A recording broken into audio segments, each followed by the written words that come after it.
when we were talking about this, it's like, Tim, what do kids do better than adults? And you were like, well, basically everything. But you said they know everything better except when to stop. And then you used the analogy of the baby rattlesnake and who bites and releases too much venom.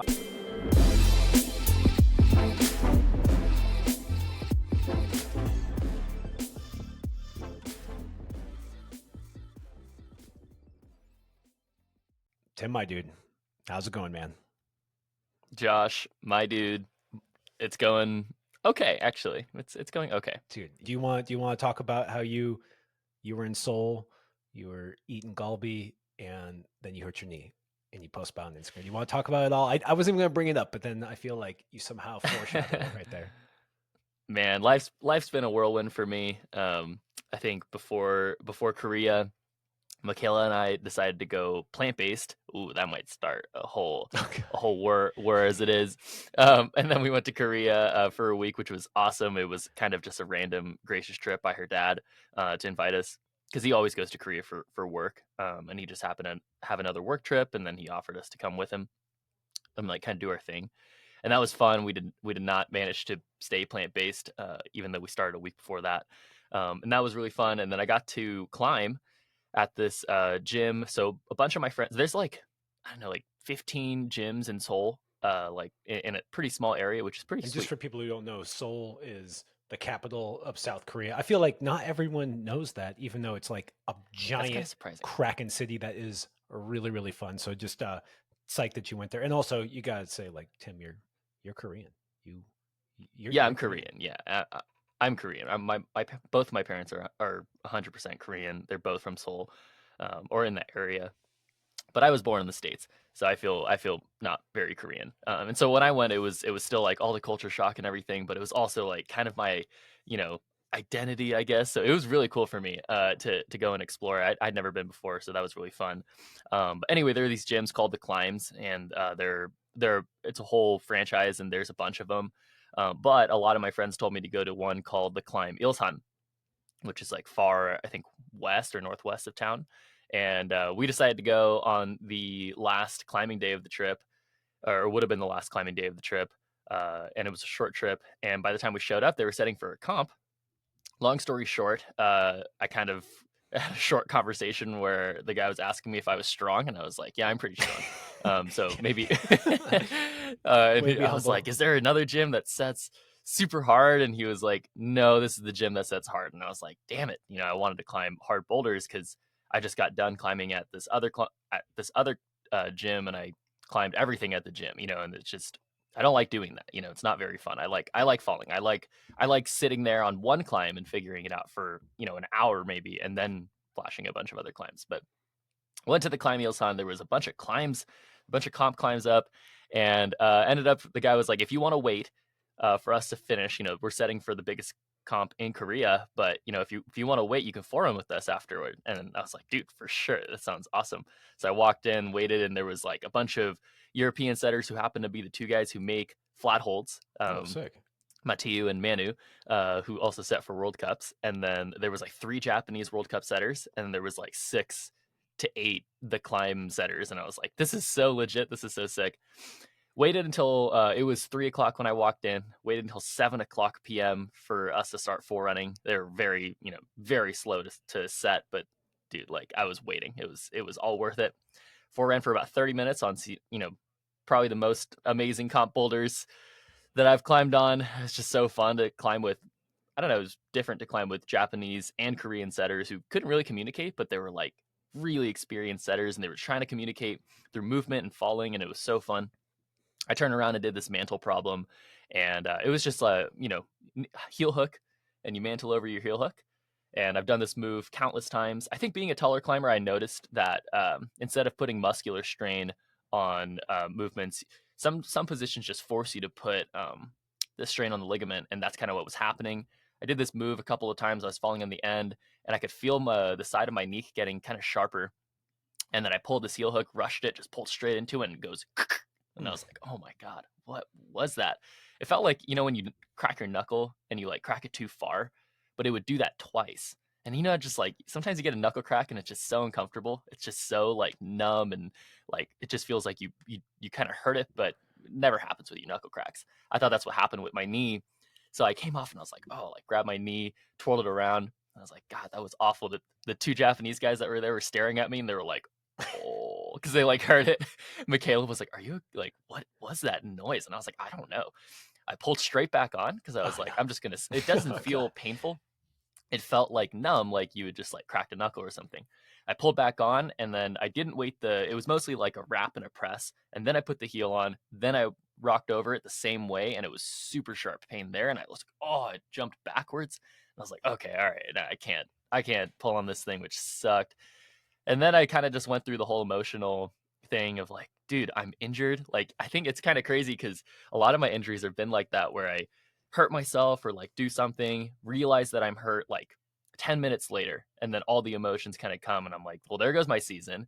There goes all my, trips that I'm just planned. There goes the rest of my session that I'm supposed to, all this stuff. And Mhm. then yeah, that's where we'll stop the conversation about the knee. Um, so far, I'm in okay health. Finding out that it's shout out to Andy Tollefson, the coach that we had here on the podcast before. He still helps me out a lot. He did a fair amount of research for me to kind of look into the knee.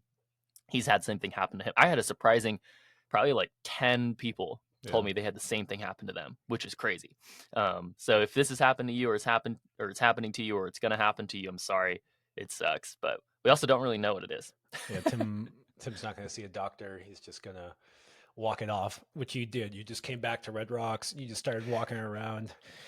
Uh, It's horrible. Tim, I'm bummed for you. As someone who has been injured here on the podcast a few times too, where I get all psyched, things go well, and I'm like, oh, I dislocated my shoulder, and now I'm crying, not because of pain, but because of the the pain of my lack of future of climbing on the wall, which is that's what's funny is it's like, oh, it doesn't hurt. No, it hurts my heart. Like it hurts for what Dude. tomorrow is. And yes, so yeah, I wasn't even sure if we were going to bring it up because I was like, Tim, do you even want to talk about your knee? Because I know when I hurt myself, I kind of want to just say like, yeah, I'm hurt. Let's talk about something else. Let me take my mind off of this. So Yeah. I'm bummed for I you. just want to talk about some real stuff about it because it happened. And actually, I'll just jump into my pro tip because that's my pro tip for the day. My pro tip is don't get hurt. I think like as silly as it is, it kind of sometimes makes a lot of sense. Man, I was texting Danny who did the same thing. I was with him in a session where I Oh, that's heard right. it and watched it happen, and it wasn't even that long ago. And we were texting back and forth about it, and kind of just talking about symptoms and how long recovery takes and like how long his rehab took. And a lot of people told me I'll be climbing in like probably I could be climbing soon, but I'll be maybe pain free within like 3 to 5 months, which kind of sucks, but it's not, it's not the end of the world. But he was saying like, he was like, dude, you got to warm up those knees. He's like, you really got to warm up those knees when you heel hook, especially, he was giving me like a deeper, like, especially if you've been cold, especially if you've been like kind of not heel hooking in that way, like as often, like you got to warm up those knees a lot more. And I was like, dude, I've literally never warmed up my knees for heel hooking. I've literally never even thought that I could hurt myself. And I've had probably over 8 finger injuries in my climbing life of 11 years. And I've known like in the vicinity of getting hurt that I could have avoided it every single time. So my pro tip is just to pay more attention. I think in the sport of climbing, we cannot push ourselves, without risking injury. We have to risk injury to push ourselves deeply, and your body's going to take sacrifice, and there's a risk involved, of course. But I don't know. I just know, man. Like I think Josh knows this too. Like when you're getting hurt, you just kind of know. You just kind of know you're getting hurt, which sucks. But yeah. Hopefully, there's a bit of clarity. I'm still like in that phase where I'm thinking about it. I have a lot of like immediate regret for things like that, where I'm just like, so stupid, dude. Like literally, I was saying horrible things, man. I was like, we were in the subway coming back, and I was like, dude, if I just sent that climb, like literally the try before when I was supposed to send it, because I fell on the last move, which it makes me so angry. That type of stuff makes me so angry, dude. Like I was like, dude, if I just sent it, I wouldn't have pulled back on, and I wouldn't have hurt myself. So lesson there is just send the damn climb. Pro But tip: no, you can't just like fucking send and don't get hurt. Dude, it's can't be about easy. that stuff. Yeah, that stuff hurts me, but really the lesson there is I should have warmed up. I should have thought a little bit more about it. I should have been a little bit more clear headed, and yeah, not just throw my body at the wall. Just not just I can't Yeah. just I mean, I'm not Gumby. I'm not like yeah, the gum man. yeah. Um, I'm sorry, bud. I do like you sharing it Thanks. a little bit, just because, I mean, we deal with a lot of athletes who aren't professional climbers, and they're like, "Oh, I got injured. Oh, like, why this happened to me?" It's a similar thing, and I just hope people can hear what you're going through. And although I get injured on V5 and you get injured on V15, like, it's like the same, and like your mental struggles there, like. I mean, it's all nice and good to be like, oh, like, I'm just gonna go and train fingers and come back a beast, and it's just, yes. And I've been talking to you over the weeks. It's like, yes, like, you're gonna get in there and you're gonna do what it takes, but the reality is it fucking sucks. Like, it just fucking sucks. And so I know there's people out there who just got injured and who are like, oh, dude, but it's winter season, and like, I've been training all summer, and now it's here, and now I'm on the fucking couch. And yeah, just, I don't know. I don't have it's just, that's a dose of reality, and just knowing that everyone goes through it, including Timothy King, professional climber. It doesn't really make it any better for me, to be honest. I'm like, like, I'm just as bummed, to hear that you had to go through it too. But uh, yeah, I don't know. I don't know. Well, Tim, this podcast is being dropped on Christmas. You may not realize that's going to be dropped Ooh, Christmas Day.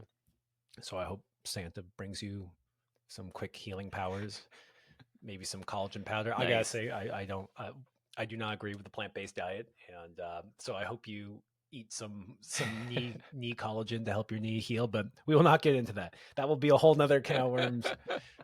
That Maybe one day maybe we'll talk someday about diet. we'll get some people on that can. What we should do is we should bring someone on from your camp and someone on from my camp, and then let them duke it out, because neither of us are qualified enough. That'd be pretty Yeah. fun.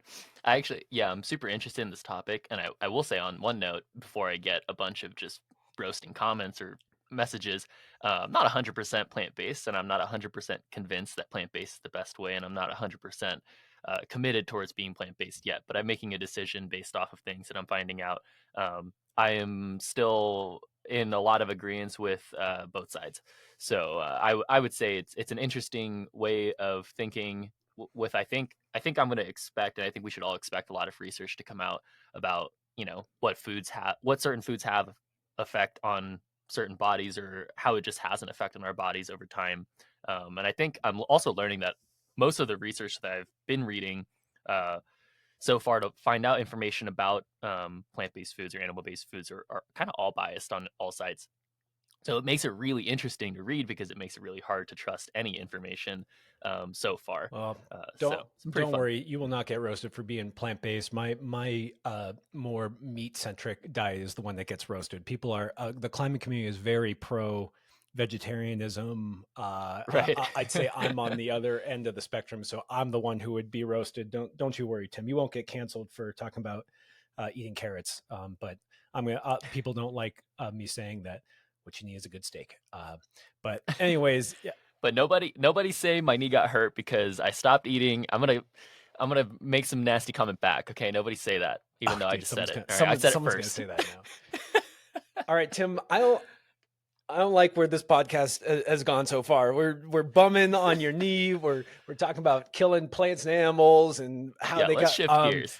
But we did say Christmas, so Merry Christmas, my dude. Merry Yeah, Merry Christmas. Christmas, my dude. Seriously, I was really proud of us when we started in 2023. We said, you know what, we're gonna release a podcast every week, and we freaking did it, Tim. We a podcast every week in 2023, which is no joke. That was kind of us saying, like, let's take this seriously. Let's have fun with it, and we did it. So, anyways, just wanted to kind of that's a little Christmas Yay. miracle. I don't know what our goal is for 2024. Just keep doing it, do it better guess. Actually, I had so much fun with 2023. I don't know if we can just keep that up. I'll be psyched. But Yeah. okay. I just want to do a quick shout out, a quick wrap up of some of the people that we had in the podcast before who just have done amazing things. We had Zach, after recording the podcast last week, do Sleepwalker. I was like, good job, dude. That's good job. That's incredible. And Nathaniel Coleman, when he was on the podcast and he was, I don't know, just talking about kind of a similar switch that Zach was undergoing, like heading more towards outdoors, kind of finding lines that inspired him and seeking them out. And he did Defying Gravity, which I don't know. I don't know how you feel, Tim, but that one always stood out in my head as being, I don't know, it's iconic. Like just that video of Daniel with the wind blowing, it blowing really hard when he's on top of that thing. It was just so pure, like that big jump move that is a seriously hard, straightforward move. And then it's tall and pretty and powerful. I don't know. Good job, Nathaniel. Like that. I just watched the video on Mello last night. I was psyched on it. So congrats to both you guys. Oh, dude, yeah. Both special shout outs. Zach was just here in Vegas, and I got to hang out with the crew, and they were trying Sleepwalker.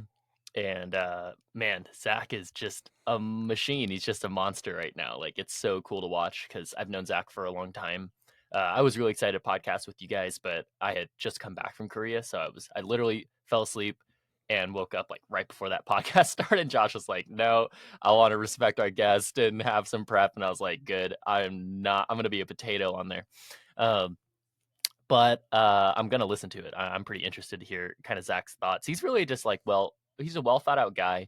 I think he thinks pretty deeply about climbing, but he's also just like, I don't know. His whole background is really impressive. Both of his parents were really impressive bodybuilders back in the day, and so he has this. I stayed at his house in Atlanta during team trials once, and he's got this epic house with like a gym downstairs. You just know they're like built and they know how to build their bodies. Like they know how to get strong. And I think that's just not necessarily a common background or foundation in rock climbing.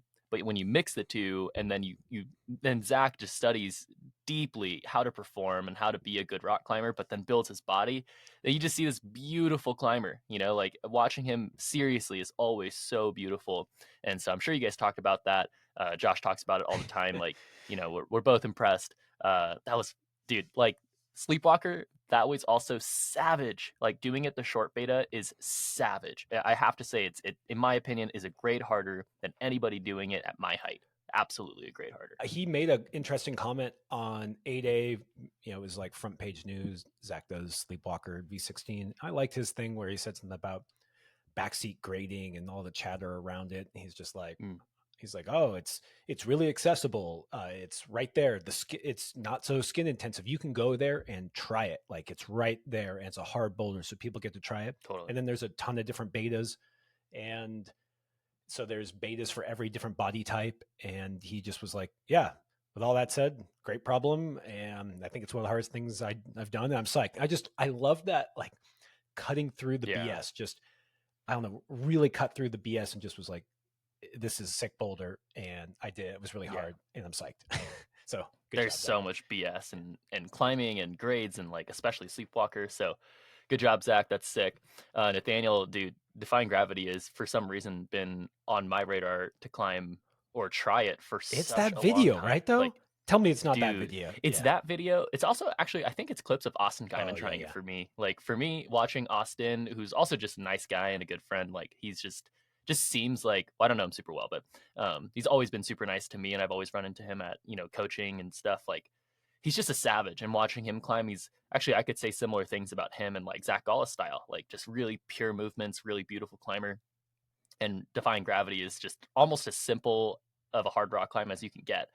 Just flat ledges, super steep overhang, just perfect And dude, movements, and watching him try just in them. case people haven't seen it yet, and I'll link that Mellow video. I'm sure everyone has seen Daniel and Jimmy doing it, but when you say perfect flat edges, steep overhang, like it's literally just like a flat ledge and it's steep, and then it is up. I don't know how big that jump is, like 5, 6 feet to another edge, and then Yeah, again, it's as if someone took a campus board and just put on like 159, but more like 1,714 or something. I don't know. Like it's yeah, big, and those holds are not so good, and it's a gorgeous piece of rock. So yeah, just sorry, just yeah. wanted to paint that context for everyone No, listening. yeah. and we were talking about it yesterday, and kind of came up as like, is this one of the boulders that has like some of the individual single hardest moves? And I argue with it instantly. I thought that Lucid personally maybe would be a harder first move, or a harder individual move, than that first move on Defying Gravity. But Defying Gravity seems to spit people off, like probably the strongest people in climbing that I've seen try it. It just spits them off for a while until it seems like maybe you learn it. I actually haven't watched the Nathaniel video yet, so maybe there's insight there. Um, but yeah, just an interesting thought. Like, Defying Gravity is a special problem. It might be one of the hardest moves in the world, or it might be a climb that has one of the single individual hardest moves in the world, which is super cool. But hey, Nathaniel Crusher, he said he wanted to go and do it. He went out there and did it. A quick shout out to Noah Wheeler, who is just a kind of younger Crusher, probably, in my opinion, in what I've seen in climbing, one of the strongest fingers that I've seen in climbing. Him, Ben Burke, Drew, Zach, like some of the strongest fingers I've ever seen actually climbing. I think he's really raw. I think he usually has like horrible skin, doesn't really rest. He is like that type of kid, and just somehow can climb so damn hard, especially on smaller holds. Some of his kilterboard FAs, and I think some of his TB2 FAs are ridiculous. I think he's got the hardest kilterboard climbs up. Well, we talked about him Um, on that board episode. TB2 Yeah, yeah, video. yeah. Where Yeah. he's actually he kind of had a little bit of that similar Daniel Woods kind of clamping style, that ultra Yeah. tension. And yeah, I loved watching him climb. Yeah, I don't know, Tim, you're kind of alluding to some of the chatter where it's like, oh, Noah got the third ascent, but there was a lot of publicization. I can't say that. Of around Nathaniel doing the fourth, but not as much about Noah. And it's just, I don't know. I don't really want to get into it because I think it's all just a nothing burger. And Totally. Nathaniel is psyched on Noah. I'm sure Noah was psyched on Nathaniel, and whatever beef is out there on the internet has nothing to do with what those guys are like next to each other on. It's not even that they're saying that people are against him. Tim, I don't even want to get into it. It's like, it's so boring. That's like that No, whole but you made a backseat good complaint, point.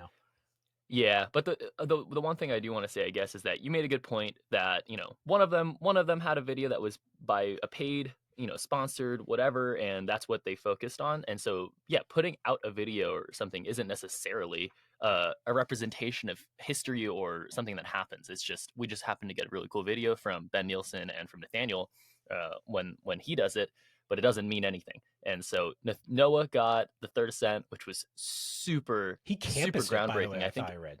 He isn't that dude, oh, wild? that's so Makes sick. sense Oh, though. I It kind of gotta go make, dude. watch We the were just video of him like, doing it that way. I haven't seen his Yeah, it does video, make but sense. isn't that cool? Yeah, I thought that was sick.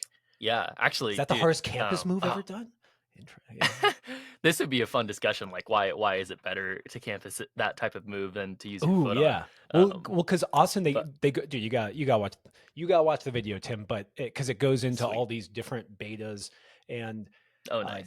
Nathaniel ended up doing it with the heel hook, which is kind of the way Jimmy did it. Oh, wow. And yeah, so okay, so we were just talking about Zach, and one of the things you didn't hear the pod, but I like watching Zach climb because he exhibits this like intense power.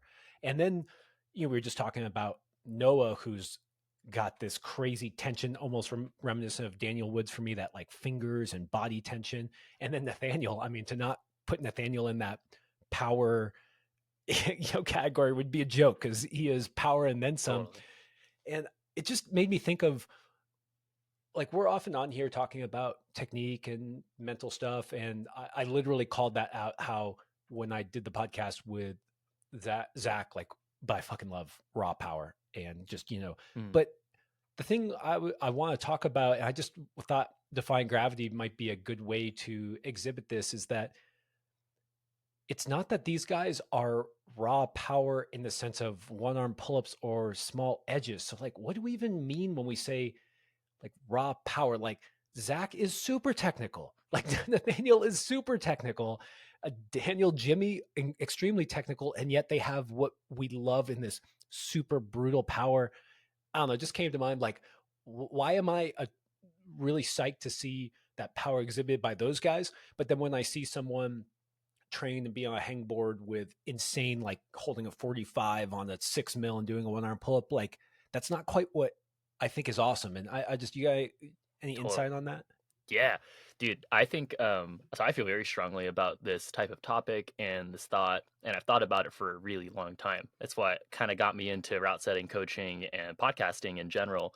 Um, but I think and I think that a lot of climbers have strong ideas about this, but maybe not, fully experimented or fully thought out, which is, kind of a shame. It should, it's like any martial art movement, it should be studied, researched, and decided on maybe even what the best way to get there is. But basically, what you're talking about is the difference in strong people and strong rock climbers is control, right? Is understanding how to output what you have. And so, yeah, that can be done on the campus board. Yeah, that can be shown on the hangboard. Yes, that can be shown on boards. But what isn't always shown, and maybe some boards, that's why we went into boards, because I think some boards are really interesting to be able to show certain attributes of climbing movement. But basically, if you know what climbing movement is, which is not campus boarding and not hangboarding. But those are really good ways to push certain aspects of climbing metrics, but they're not good ways necessarily just to see how good somebody is on movement. But what are good ways to see people on movement? Well, you guys probably listen to a lot of podcasts that really go deep into it. But basically, when you watch someone like Zach, he's good at, and Nathaniel. And then when you think about something like Defying Gravity, where maybe you are allowed a heel hook, or maybe you're allowed to generate horrendous amounts of momentum on this hold to get to the furthest possible hold, and this hold's just good enough to be able to hold. Basically, like what I see in climbing is you need to use your body to get from point A to point B. Now, certain forces or certain aspects of certain holds and angles might cause you to fall. And you also need to use your body to mitigate things that might cause you to fall. And that's all control. Whether it's something to get you to a hold or something to stop you from swinging off a hold, it's control. And whether that's done with your feet or your hands, it's control with your feet or your hands. And I think the most impressive climbers to watch are the ones who are the most balanced to be able to read. So sequencing is the first step there. It's something, I talk about a fair amount, is your knowledge of how to do the movements based on your body type or based on the holds and the distance and whatnot. And then your ability to perform it all and do it all cohesively. The timing is ridiculously hard. I think the most interesting thing is when we go climbing, and I mean, me as well. Like, and I feel pretty strong and like pretty mastered in a lot of my movements and techniques and timing. But then you realize every time you do it, or you should realize how difficult it is. And so when you watch someone do it that makes it look easy or it looks really clean, they're just actually that good. And I wouldn't necessarily use the word strong there. And I would urge caution for people saying, like, that guy's so strong. Like when you watch somebody, like, that guy must be so strong. It's like, yeah, he must be strong, but like, Well, he's really but don't good. you like, to me, Or I she's I really think good. what is really cool is that combination of actual physical power. I guess this is why technique always comes Mm, first, is that ability to sequence and then do the right technique through that move and control the angle and not fall leads to wild power. And that's where totally. I guess when you see someone like Zach Galla or Jimmy Webb, what you see in their movement, you can distill it down to some amazing door jam, one arm pull up on like a 6 mil. But what if you actually could somehow quantify their entire body strength and tension?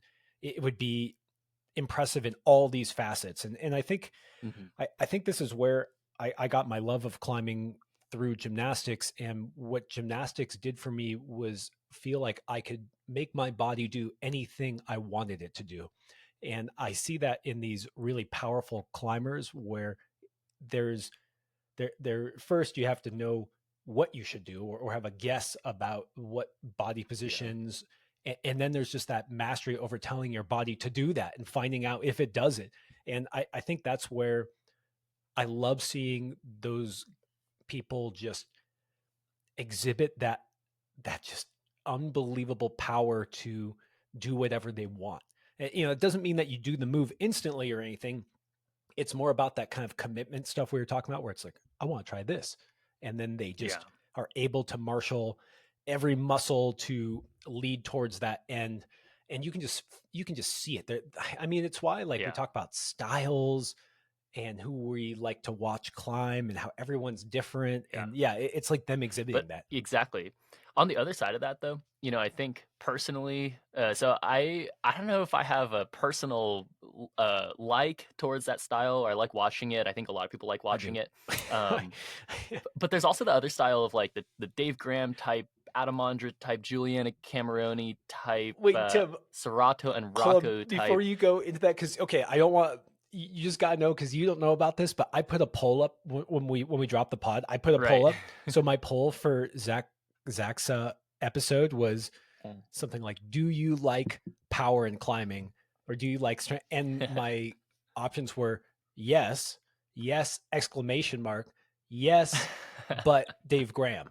dot dot dot. So just I love that we're on the same page for that. So sorry. Okay, Dave Graham, Nice. Serato, and I also Yeah, I love you adding the contrasting side to me. Like I agree. So please go on. dude. Like, well, this is the interesting thing is that a lot of our, I think maybe it's just a human way to assume what we see is like maybe the best thing. And yeah, a lot of result will show you that having a lot of power and, just being able to cruise through movements and know them, especially if you know them well and you have the power to surpass like certain mitigating factors of a movement, that's probably the best way to do a move. Like, I always tell kids, even if you don't do it 100% correctly, it's better to commit 100% and try really, really hard because you'll probably get the move done. You're not trying a movement in competition that is 100% requirement of what you physically need to get a move done. Therefore, you should give 100% physical requirement most of the time. You'll probably do it even if you're a little bit wrong technically. Plus But one. what if Yeah. you're a little bit weaker?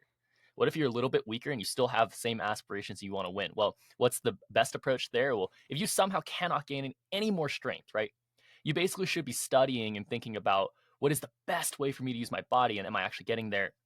And my belief in climbing is something that I've learned so far and something that I'm still learning is that I don't think perfect technique is something that we have discovered yet.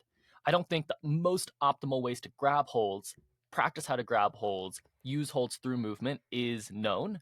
And I think that people like Serato and Raku is showing us that we could do better every time.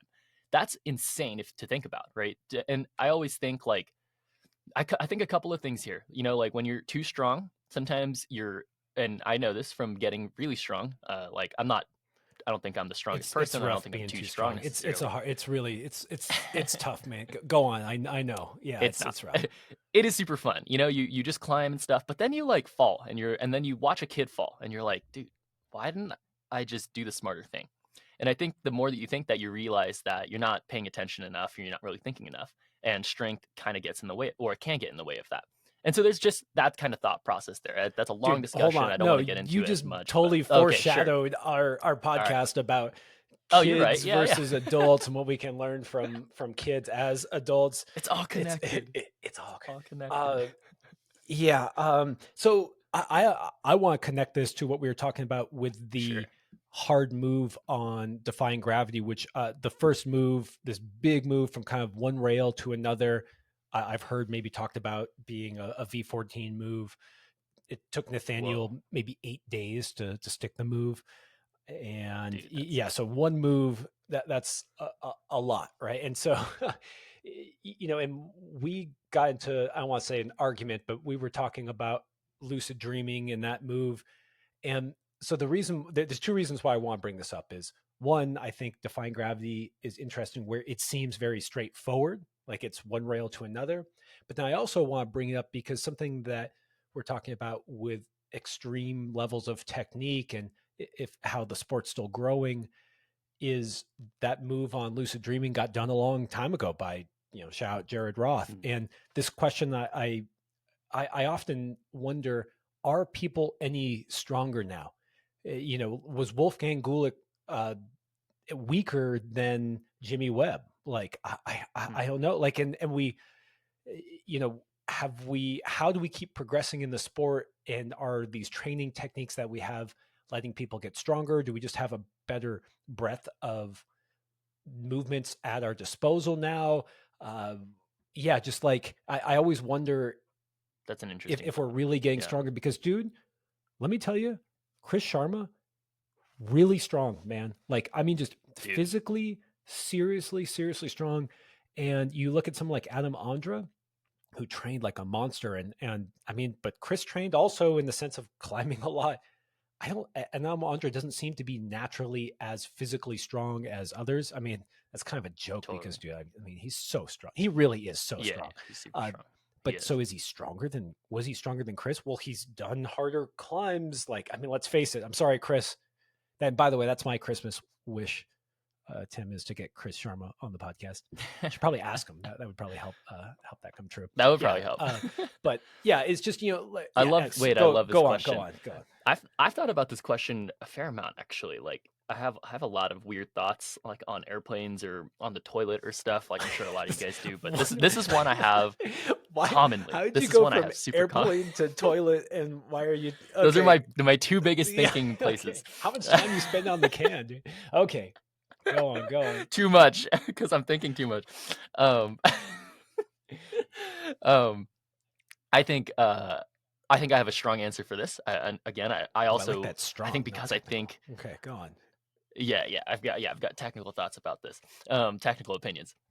But because I think way too much, I end up getting to this place where I'm like, oh yeah, for sure, this is what I think.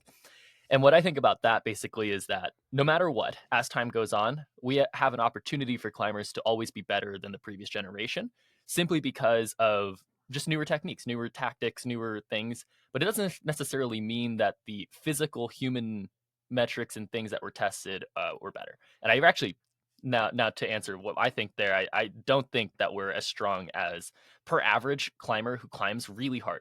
So if we're looking at climbers who climb V14 or harder, and climbers who like do really well in competitions or have the ability to do well in competitions physically. I don't think the bodies that we're looking at are that different in terms of peak strengths. I think that people back in the day probably didn't know necessarily how to train well for climbing. They just train really hard. It's just a common thing in most sports, I think. And so, of course, I would imagine actually that they were stronger in a couple of metrics.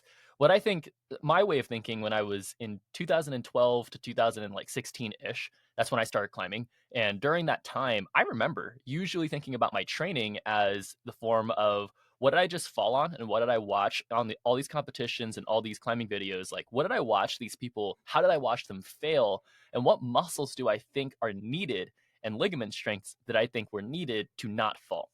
I think if we think like that, as generations go on, we will always be more advanced. You know, if a 10-year-old thinks like that today, this 10-year-old will be infinitely better of a climber than I would be as long as they followed those steps properly, simply because you're looking at new movements and you're looking at new holds. Therefore, if you think about it, what competition is, and we've talked about this too, like it's not parkour, it's just faster slow moves. Really, it's the same thing, Ooh, I like just that. That's faster cool. and bigger. Faster, slow It moves. really Yeah, is. yeah, yeah.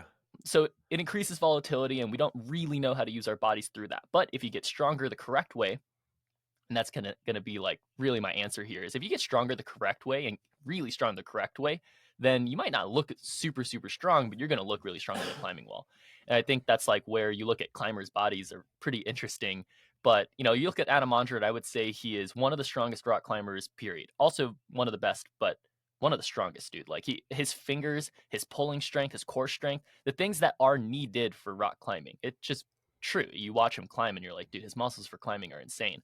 But then his muscles for like all sorts of other things don't really make that much sense. But it's like, what is he? He's a rock climber, you know? And a comp climber. And so I think that's where the thought for me gets really interesting, which is we just get better at getting stronger the right way versus just getting super, super, super strong. Now, if we mix those two things, I think in like 10 or 20 years, we're going to have like more people like Colin Duffy. I think Colin Duffy is a great showing of somebody who intuitively shows beautiful rock climbing, but he's also like ridiculously strong. And I think he's just probably scratching the iceberg of like how to get stronger. I think Drew Ruana is someone who's really quiet, someone who stays just like kind of hidden, does his thing, gets really strong. If you talk to him ever, he's addicted to just getting stronger in all sorts of ways that are climbing related. And who knows, in 5 years, like I think he will be a mutant breed of climber body that will I don't think it's going to take then we'll 5 see. years. I think he's already there, dude. He's That's true. just That's true. quietly doing every hard boulder ever. It's basically what he's been doing.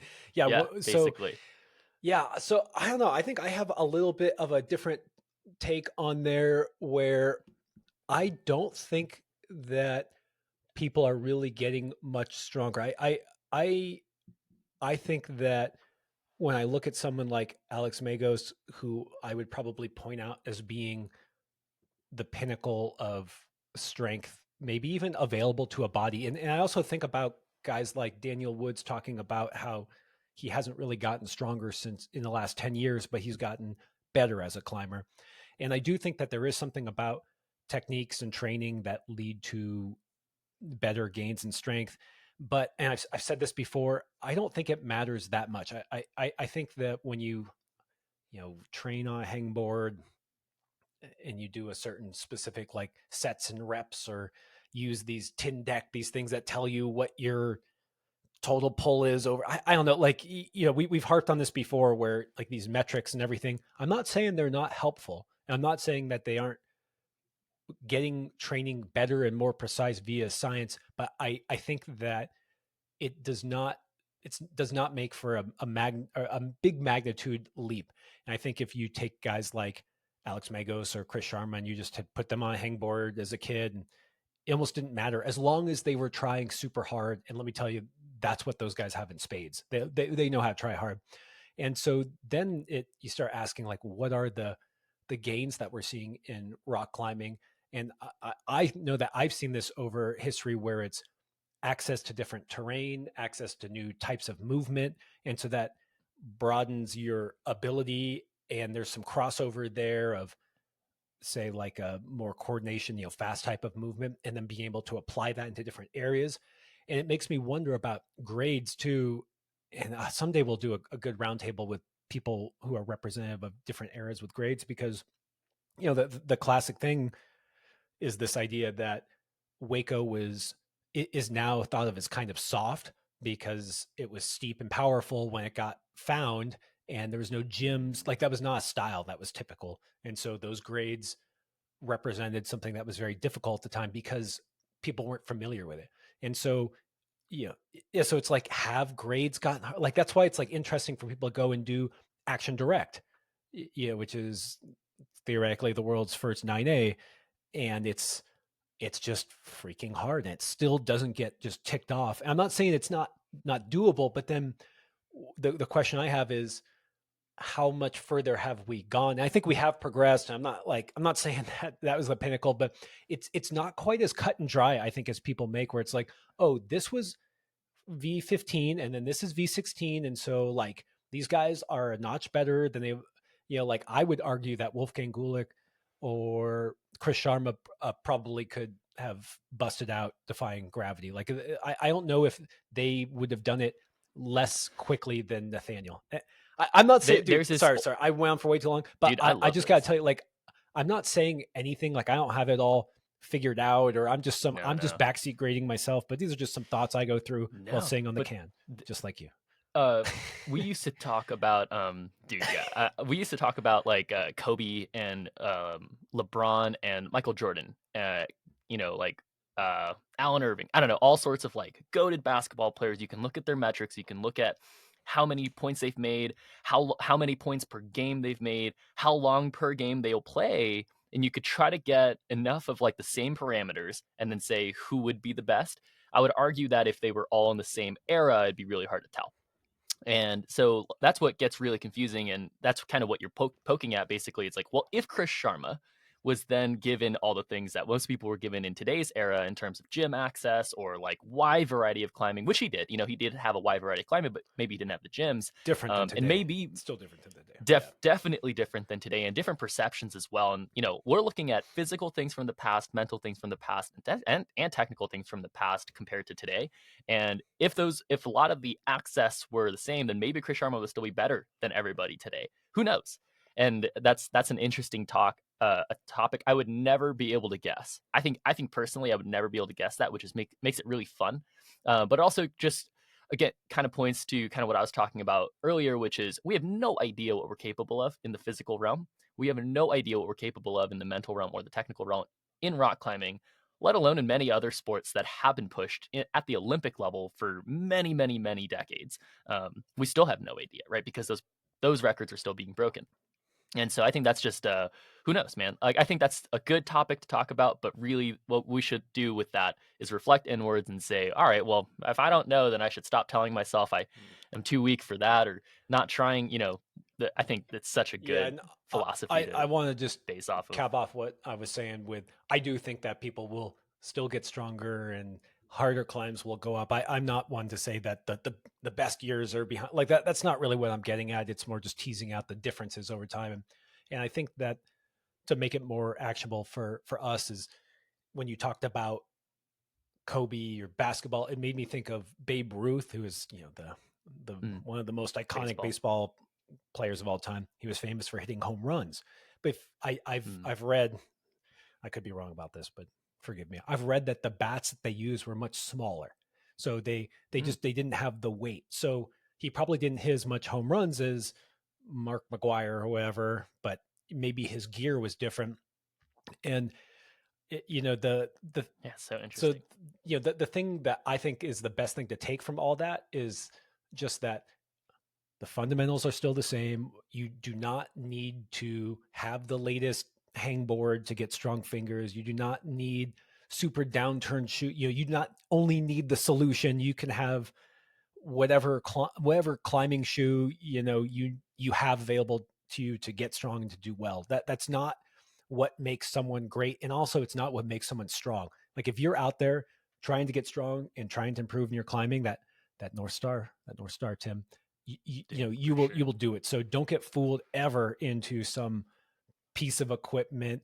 Actually, the only thing I'll say, and even this I will argue against, is dude, having a good crew that Mm, pushes each other, like to me that's still that important part. And I know that guys like Chris had mentors and people pushing them from very early, and even people who are blazing the trail and being someone special, they often still came from environment that encouraged that. And so the only training tip I would really give there is just be around supportive people that are trying their best, and yeah. that's a good way to be. Yeah. I think the three common threads that I see between, regardless if you climb in a previous area or you're climbing in a current area, something that will help you get better is a crew.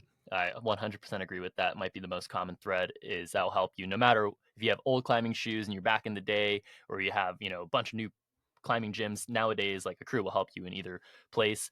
Um, Trying hard and always having that focus, but something that is really important also that I've learned that might have been easier back in the day is having adversity in your sessions.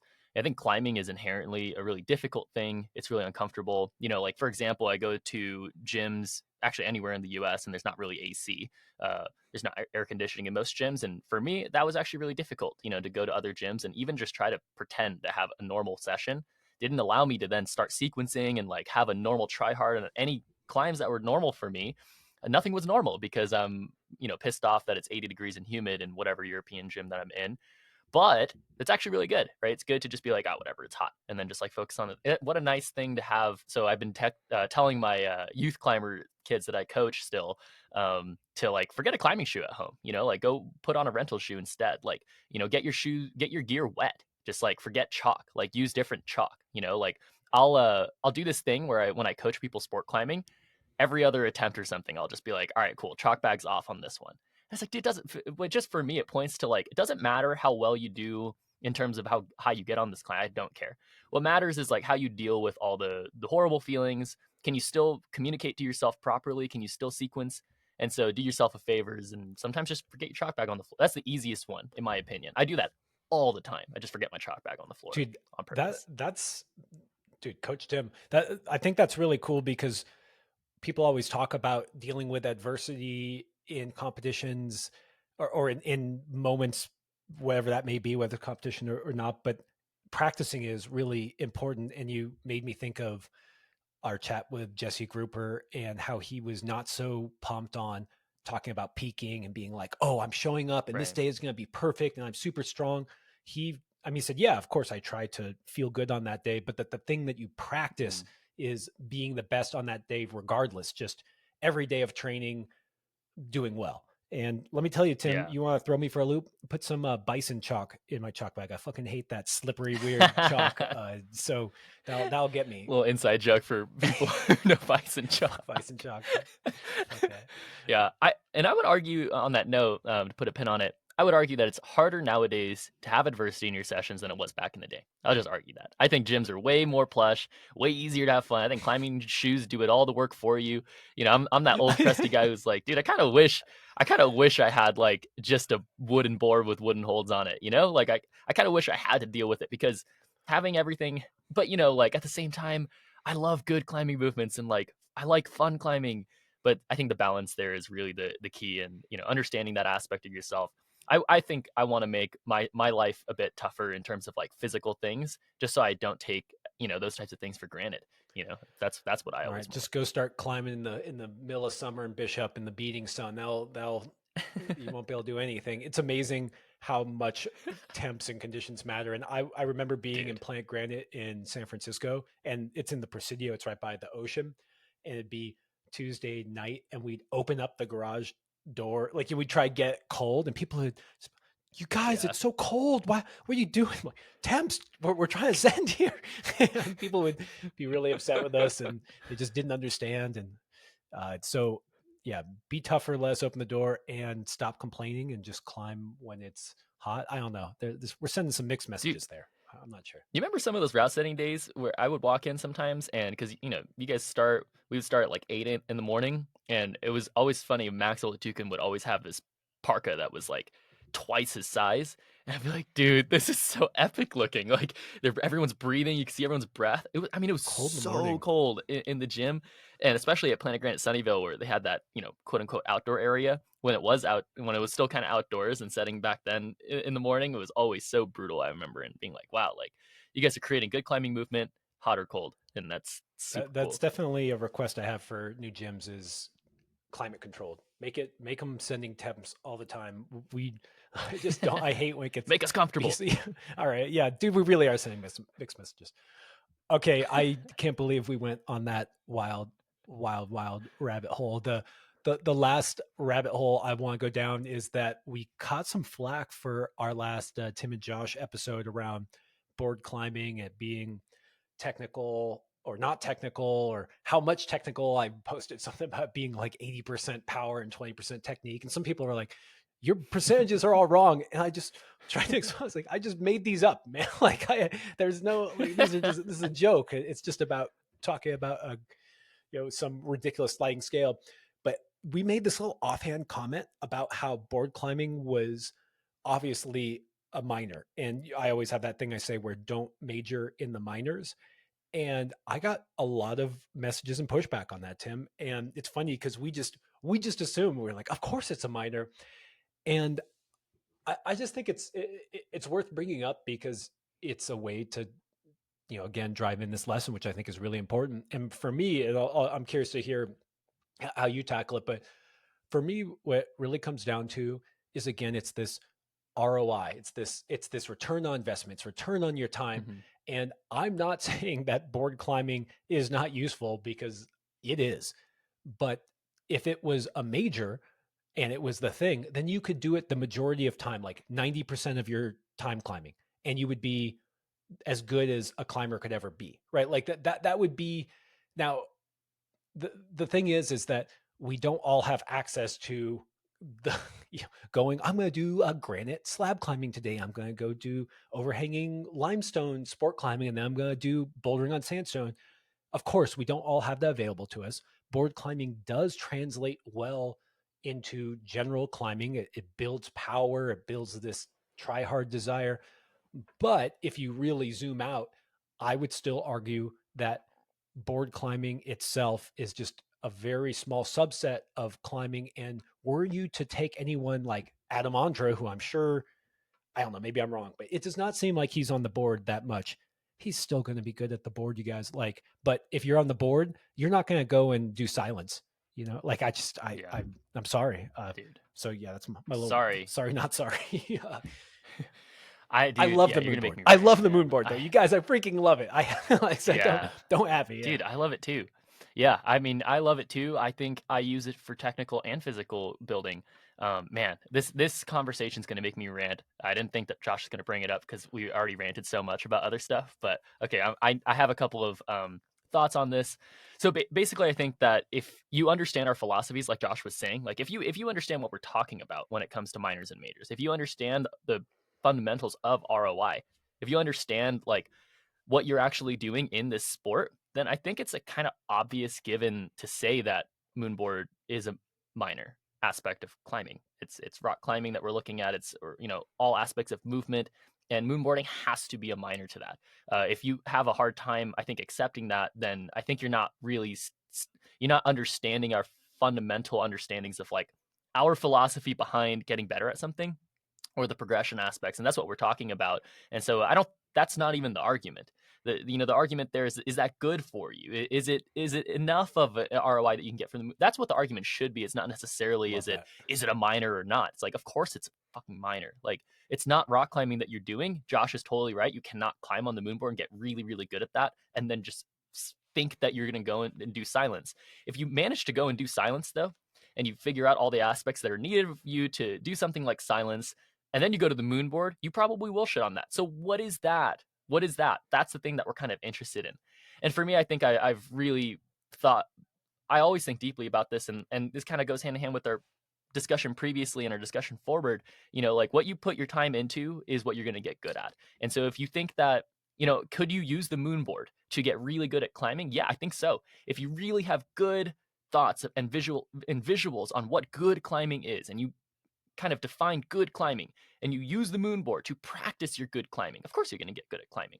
But if you just like look at this moon board and you're like, okay, I gotta get up, I gotta perfect this thing, I gotta study this thing, then you're going to get good at that thing, and that is a minor. So what is the major? Well, that's complex, isn't it? That's why we podcast, isn't it? That's why we think about this stuff deeply and practice and go and experiment deeply, isn't it? Because the major of climbing is so complex, but it's also just, it's not a physical thing. We know that it's not just straightforward. We know it's not physical. So if we get easy answers, I think Josh and I are just types of people to be like, that's probably not the truth. That's probably not the major that we were trying to look for, right? And so I think we look at minors a lot more because it's easier to see that they're kind of just straightforward things. Okay, that's an interesting one. That's an interesting minor, but that's not the major. The major is rock climbing movement, right? How do we get better? Well, actually, the major could be quite a few things, but it's climbing. And Dude, there's so many little aspects in the I just major, but it's I wish interesting. I could just go and pause it when you said if you had to do all the things to do something like silence, and then you went on the moon, you would do well on the moon board, and it's like, what is that?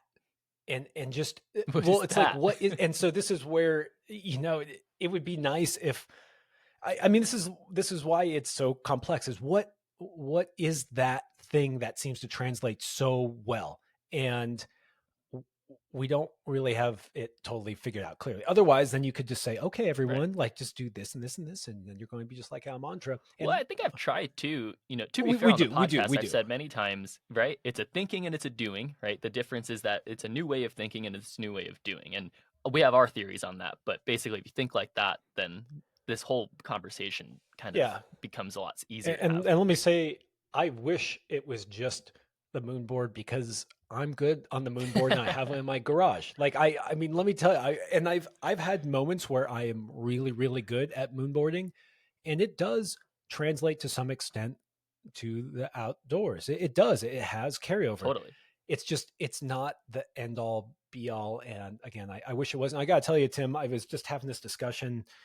I hate to say this, I, I have these projects and these goals. I'd like to do Mandala Sit, and I'd like to do Echo Chamber, which is a little closer to me. These are two climbs I just think are cool, and I'd really like to do them, and they definitely take me outside of my comfort zone, aka being in my garage and having easy access. But I'm starting this year and life. It's seeming like a joke to have these goals when the reality is that I can't just pick up and drive to Bishop. Hmm. I'm busy, and I'm not going to bore you with why. I'm just normal. It's like, yeah, oh, you're busy. Yeah, me too. And so I've kind of decided, okay, like you need to, you need to have goals that are more realistic, not in grade or ability, but in just actual accessibility. And think I'm going to dive pretty deep on the moon board, man. And again, this is why I bring it up because I'd like it. I'd like that to be the thing in itself, but I guarantee you it will help me up mandala sit. But I bet you if I did mandala sit, I would probably, if I was in the kind of shape and technical ability and broad, whatever that thing is, to do mandala sit, which is difficult for me, I'm sure I would be crushing the moon board. Just Dude. yeah. So anyway, I don't Totally. know. An interesting thought. Mm. Have you seen the new moon board? I've only seen like a video or two. I'm curious. I can't decide if I'm gonna. I'm still in a 2016 set, Tons. so I don't know what to do with it. I think you're gonna love it. Like tons of pinches, tons of like more comfortable round holds and like good holds. Looks like much more room for like bigger moves and whatnot. This kind of brought up a thought here, like basically why do boards change? Right? Like think about the original boards that we climbed on and trained on, and even the earliest progression of like moonboard tension to I think kilter was the next, and then we go to like TB2, and then now we got like all these different moonboard sets, and they're getting more and more comfortable. The moonboard sets get more and more comfortable, and so we're seeing like common things there with even board climbing. They want to have all these major aspects of climbing able to be found and able to be discovered and worked on the boards. Their intent is not to have this like the intent for me to pull on the 2016 board is really just to piss my skin off and piss my fingers off. That's really the intent, but I'm not really working on my climbing movements as best as I can on other boards. And I think like that's something that people should scratch a little bit more on is like why are the kilter board so why are climbers that climb on the kilter board they get better so fast. Like, oh, interesting. People on the TB2 also get better so fast. And people on the 2019 set also get better at climbing so much faster than if you just use the 2016 set. I like using the 2016 set, don't get me wrong, but there's different sets that do get me better at climbing and help me get better at climbing. And I think this 22, 23, 2024 set is going to be sick, dude. We are so much Well, farther than 2019. Holy well, cow. so yeah, this is an interesting idea because boards, yeah, how have board changed? How have standardized boards changed, and why have they changed? I mean, I gotta Yeah. say, I think one of the reasons why we see new sets out of moonboard is because they're trying to make more money. Yeah, they need to replace, like, they don't make money from Shit. everyone just having the 2016 set, but let's be charitable and say why we think that they might be having it. And I do think that there is a level of comfort and complexity. Dude, the 2019 set is so much more complex Dude. than Yeah. 2016. But I gotta tell you, at least it preserved this moonboard thing Mm. that I like. And this is not a quality of God. I know people are gonna get pissed on all this stuff, but Hmm. like it's that requirement of trying an extra 5%. Mm. And I think to me that actually translates well to outdoors. Is the hold is just a little further than you want it to be. And it means that no matter what you do technique wise, you always have to go that extra little bit and have to want it a little bit more.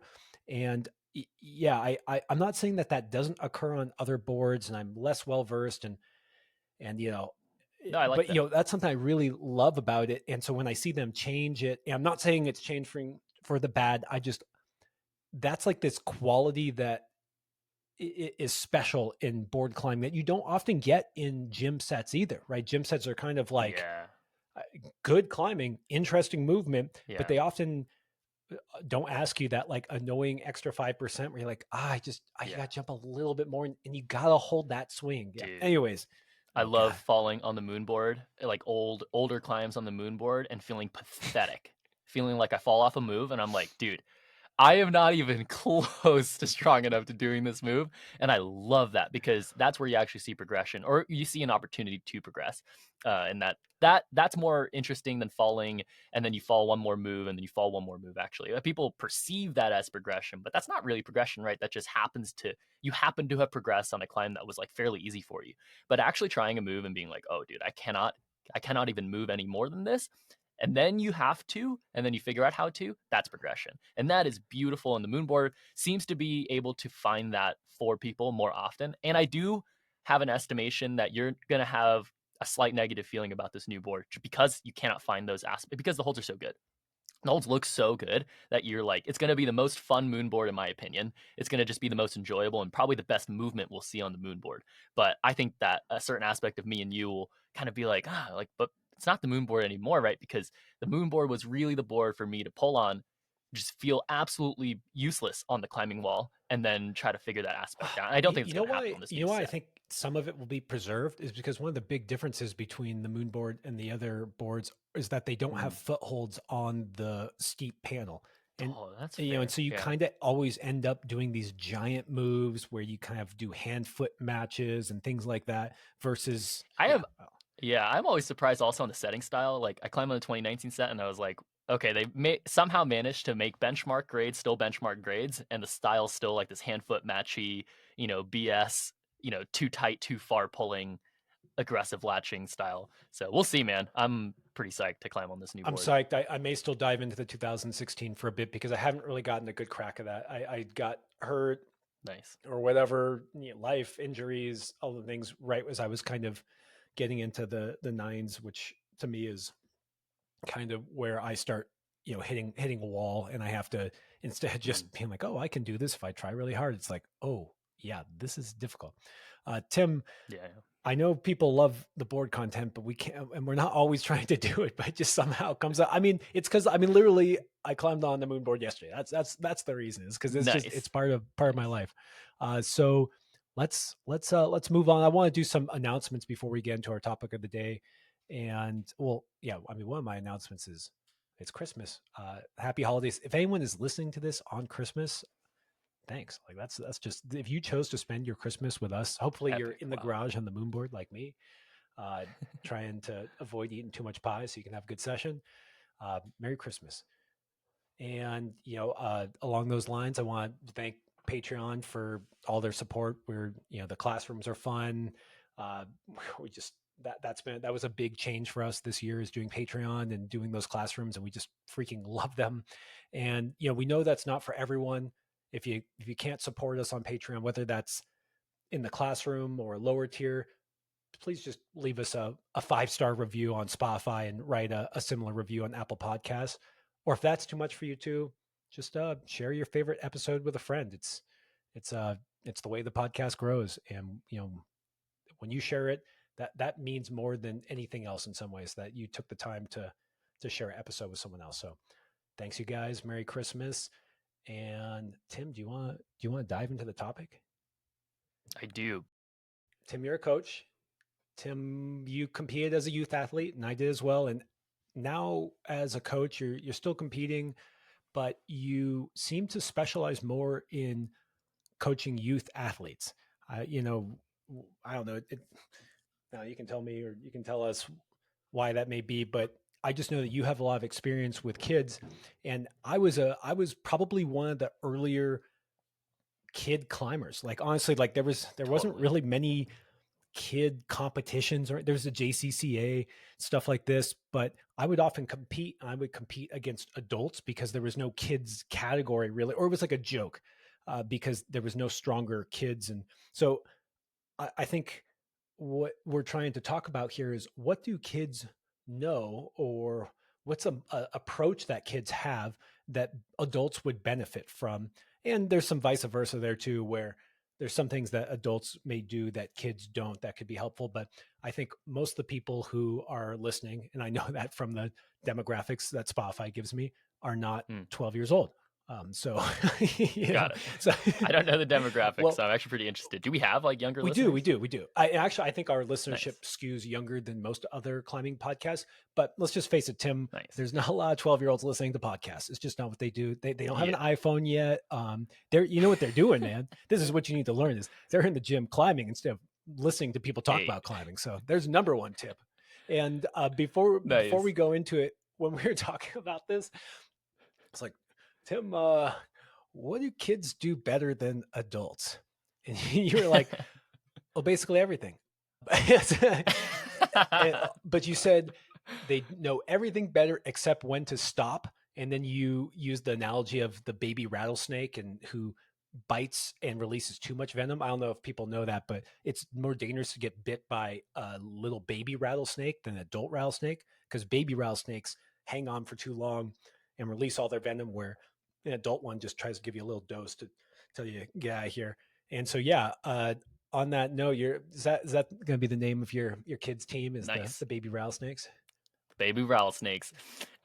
Dude, I love this intro into this topic. I also love this topic, and I'll start by saying a couple of things. I'll probably talk about a lot of kid tendencies that I see that aren't necessarily just good, but hopefully the meat of this conversation will be what could we learn from kids? And yeah, what could kids, if you're listening and you're younger than me, because that's all I can give advice for, I guess, is someone younger than me. If you're older than me, then maybe you still feel similarly, but maybe you'll have less to need to know. But what things can we learn from also getting older and having, adulthood in your life and, all the things that Josh fortunately helps mentor into my life and has for a long time, which I'm super gracious for. But kids, I did tell Josh that I think kids are basically better at everything, but it doesn't mean that they know best. It doesn't mean that they are best, and it doesn't mean that we should just be looking at them as role models. But we can learn a lot from looking at kids, and that's kind of the basis of this discussion. But you kind of started off by saying that I do predominantly coach youth athletes, and I choose to. And I'll just go into that a little bit because it's kind of interesting. Like, I actually just have more fun coaching youth athletes. It's just straight up the truth. I'm sorry if you're an adult and you've worked with me and you hear that. It's not that I haven't had fun working with you. I absolutely have. But there's a deeper fulfillment that I have noticed. It's not even like during the sessions, I don't know. Like during the sessions, I have just as much fun, if not, I have more fun working with adults. Sorry to the kiddos. Like each session, it is more enjoyable with adults because it's more like real small talk. It's real conversations about life, and it's almost like the sessions are, you can tell that they're more meaningful for adults because they care a lot more because they're the ones paying for that. They're the ones paying the sessions out of pocket for, with their money for sessions that they want to get better at climbing. And so it's an interesting back and forth where I think for adults it's almost more important for them, but for kids, like, you can tell it's more important for them. Like you can tell it like when they're moving and when they're falling, like it's almost more emotional, and they almost like don't know what to do, and like that's a lot more interesting for me to really work into, where adults have this like a lot of adults that I work with or have worked with, or a lot of adults that I just see that I would not want to work with, are way too certain. They're way too certain about things, and they have too many strong opinions about things. And that's the thing that, just bottom line, the reason why I like working with kids is because they're not so certain about things. Now, they might think like they are, they might talk to you like they are, and they might act like they are. But at the end of the day, they're much more willing to hear a different side. By average kid that I work with, they're a lot more willing to say like, all right, coach. Okay, all right. I think I know. I think you know what you're talking about. It's like, of course I know what I'm talking about in some ways, but of course you know what you're talking about. But adults are like, sure, okay, and that's not necessarily listening, right? And that's not necessarily trying. And I'm a coach. I'm used to it. I'm used to saying things and people not really full heartedly doing things. But I think it bothers me. I think it's like, why did you pay and why did you have a transaction with me to not actually take the advice that I'm giving you, right? And I think kids are much more able to, I feel like they're much more common to use the advice, or at least try to, or at least questioning is also fun to like go back and forth with, because at least they have a stance. But going on to the thoughts that I had about this baby rattlesnake idea, Wait, can the three we things that can, I can said we that, can yo, just sure, because I took a few notes on what I noticed as a kid, and I dude, want yeah, to I want to echo what you're saying about these inbuilt biases that you have when you get older, and how, just like we've said that whatever you do as a climber makes you the climber you are. So if you climb on the moon board, right, with high intentionality, you're gonna move a certain way because those are the movement patterns you built in, the mindsets you built in, and some of that's good and some of that's bad. So mm, all of the stuff you've done throughout your life, whether that's soccer, gymnastics, only sitting behind a computer, all of those build in these kind of biases about the way to do things that may be totally subconscious to you. And so then when you hear about how to move or how to approach things, adults do this all the time. They can't quite understand that it doesn't fit into their box, and so it's very hard for them to adopt a type of movement that is they're not used to, both, and the mindset too. And part of that is just literally their body is now built in a way that may be suboptimal for the movement that's required, and that's why you will see comp kids doing shouldery weird things in ways that you just can't do. And so there's an element of not being able to escape that. And I mm, just want to call that out. But the other side of that open mindedness that you're talking about, is that I remember coming out of gymnastics, and again, there weren't any. I was the youngest kid on the climbing team. Like there was people who were 18 or 16, but I was only 10-year-old. And so when I started climbing and I had to get my way up these climbs, which let me tell you, were not set with any kind of desire for fairness. Like the idea of like fairness, like this should be climbable at all heights was just, Yeah, that was like it's like a 2016. joke. Yeah. It just, this is, yeah, exactly. That moonboard said, just, I do not care who is climbing this. So what that did for me though, and being a little kid and also being less coached because there weren't a lot of coaches then, was anything was fair game. There was no hold too small. There was no bolt hole that was off limits. There was no foot too high. And I just was open to trying literally anything. And I just think that it goes hand in hand with what we're just talking about. So just wanted to Nice. add that in right then. No, I'm glad that you stopped it there because that really is the reason why this is significant to talk about, right? Like the thing that we see in kids that are different are sure they're could be more committing, they could be more aggressive, and they could be more creative, and those are kind of the things that I say. But why? Why are they like that? That's the more interesting to talk about because a lot of everyone can look at kids and be like, oh, okay, they just go for it more. Okay, they think outside the box more often. It's like, why do they do that? Why do they do that? And Josh kind of talking about this bias thing where everything you run into in life creates a bias, and you need to realize that as an individual. You know, like if you try to V4 one day and you wrongfully said something about whether you could do the move or not. That's bias, and it's going to stick with you for a really long time.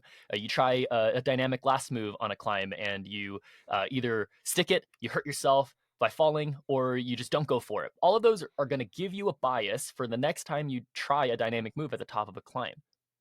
You need to realize that, right? Over time. And I think kids are just like a lot better, maybe earlier on, at doing the right thing because they don't think fully through all the things that might happen because of previous experiences. Something I said on when we were talking about this before we podcasted on it was kids have less experiences. Kids have had less experiences. Whether they're good experiences or bad experiences, they've had less experiences. Now, I would argue that most of us create experiences in climbing that are bad. Maybe we don't run into bad experiences all the time, but we run into experiences, right?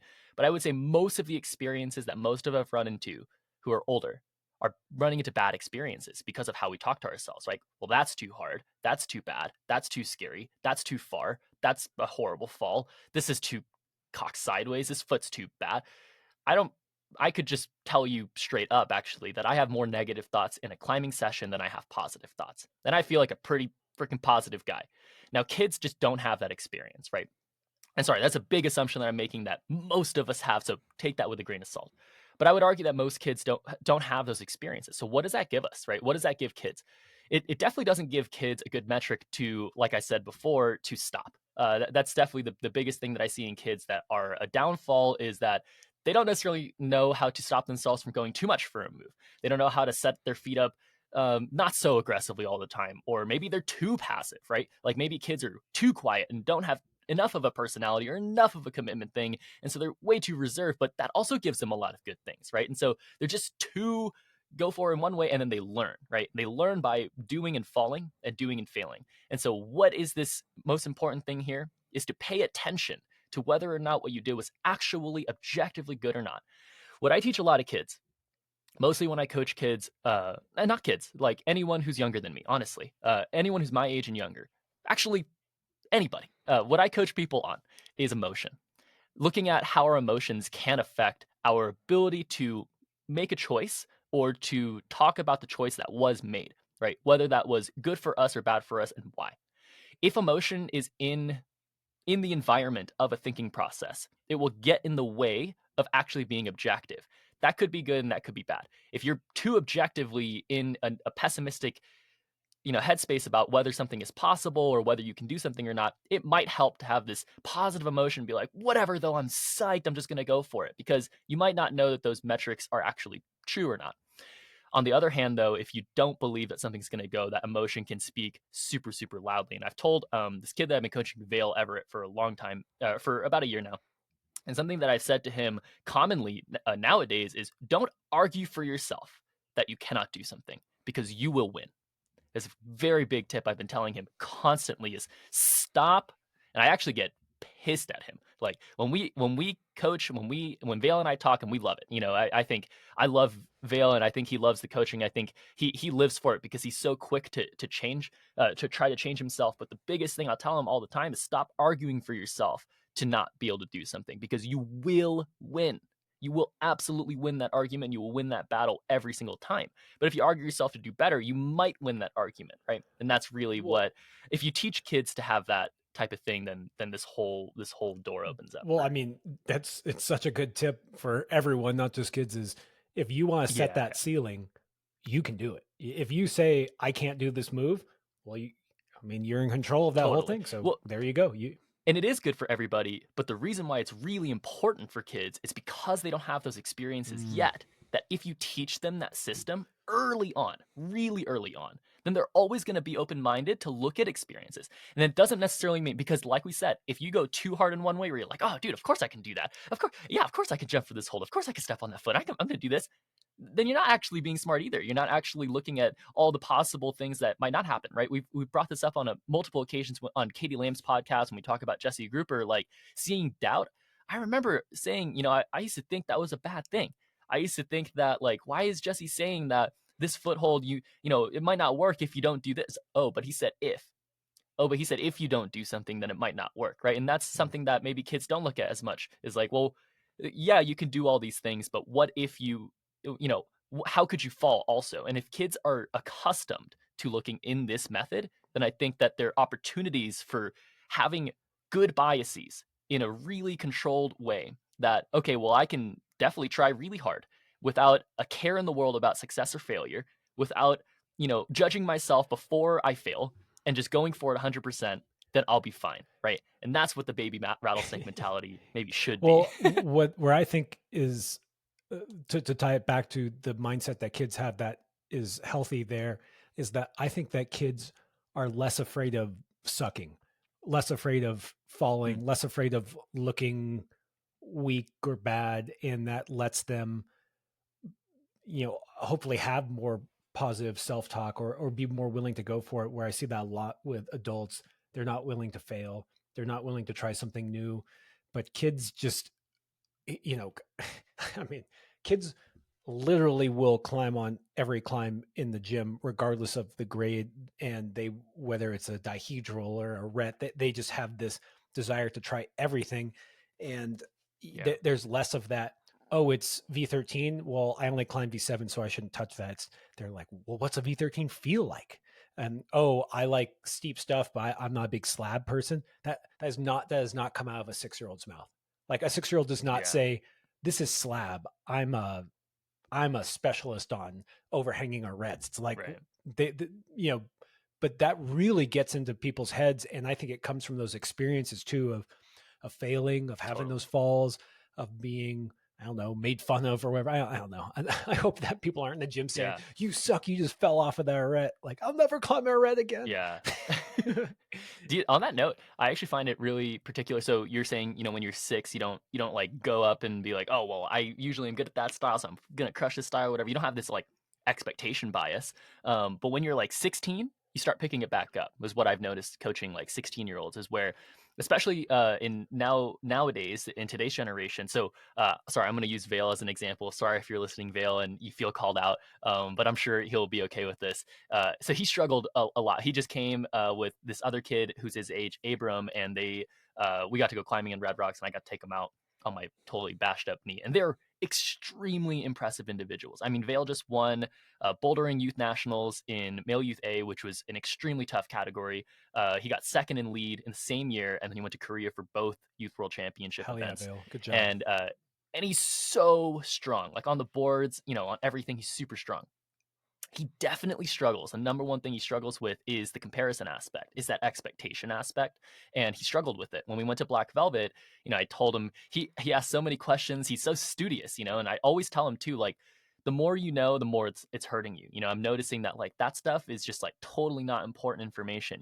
I want you to have your own expectations and your own biases formed, but I'm only just learning this stuff today. I'm realizing that he'll go and try some things, and instead of like, I'm just observing him, I'm watching him, I'm like, dude, you don't have any of your own opinions about these climbs. You're literally only comparing yourself to somebody else that who told you that something was soft or something was hard. And that's what you're looking for. You're looking for it. You're looking for the proof that what somebody else told you. And with Instagram and the amount of videos and Kaya and all these things that we can find in climbing, be careful. If you argue for yourself to be weak, if you argue for yourself to be, well, I have to feel strong and I have to feel perfect to be just as good as this person who looks like they're just absolutely cruising this climb, and you have to feel like that. It's like, no, man, climbing feels hard for everybody all the time if they're doing it right. If they're doing it right, hopefully it feels good, but it doesn't feel easy. It feels probably pretty difficult all the time, or that you're doing strenuous movements. And I think you just don't really realize that whole association with it by yourself if you're comparing it to other people. And if you're using other people to check your expectations and give you a bias for how you're supposed to feel about a climb. And that was the biggest thing I noticed on this trip, other than the first day I showed him I showed him and Abram a bunch of different like classics and pretty hard classics. I think the V6 to V8 range in the craft boulders is absolutely brutal, especially to do without beta. And these guys were just flashing everything. And then we take them to Black Velvet, and they both each got like 100 V points in just a couple of That's hours in awesome. the craft boulders, which is just so So sick. fun. Like, it was so fun for me to watch. And then I took them to Black Velvet, and they were still climbing well, honestly, but they were struggling to their expectations and to what I expected them to do. And that all came from that original bias of like, well, where that bias root from, right? Like, why didn't they just say I should do this or think about it in That's this way, right? interesting. That makes sense though. I mean, that's a classic age to kind of start looking outwards and Yeah, kind of wanting to compare and fit in with the crowd. But yeah, that there is a really good lesson there for everyone. But I do think really younger kids don't have as much bias coming up into a climb because let me tell you, when I was 10 years old, there was yeah. no beta that helped me from my 6 foot tall 17-year-old buddy. Like it was a different climb. And so I had, and as a result, I remember doing chain reaction, which is like a Oh client yeah, 12C 12C, and like really Smith. famous in Smith, like Yeah, really, it's because it was on the front of the guidebook. And when you pull the lip, you have to do this big dyno-ish move. In today's standard, it's probably not even thought of as a dyno. I don't remember. I literally haven't been on this in like 30 years. But I think I mantled that move, right? And yeah, my yeah. buddies just, again, they couldn't give me any beta on how to do it. And what's funny though is then I think the moves before that were then my crux move, right? And so Mm, it's just, but it's something, there's something to be said that be careful hearing others' opinions, be careful mm, watching videos and deciding if a climb's going to be easy or hard for you. And I mean, I'm so guilty of this too, though, Tim. Like, still, like to this mm, day, I get in my head that this climb will be easy for me or this climb will be hard for me. And I've also blown flashes where I just I see some doing a beta or trying a move and they think it's hard, and then I'll think the move is hard, and it might not be hard, and vice versa on later moves. And it's just it's not that you shouldn't.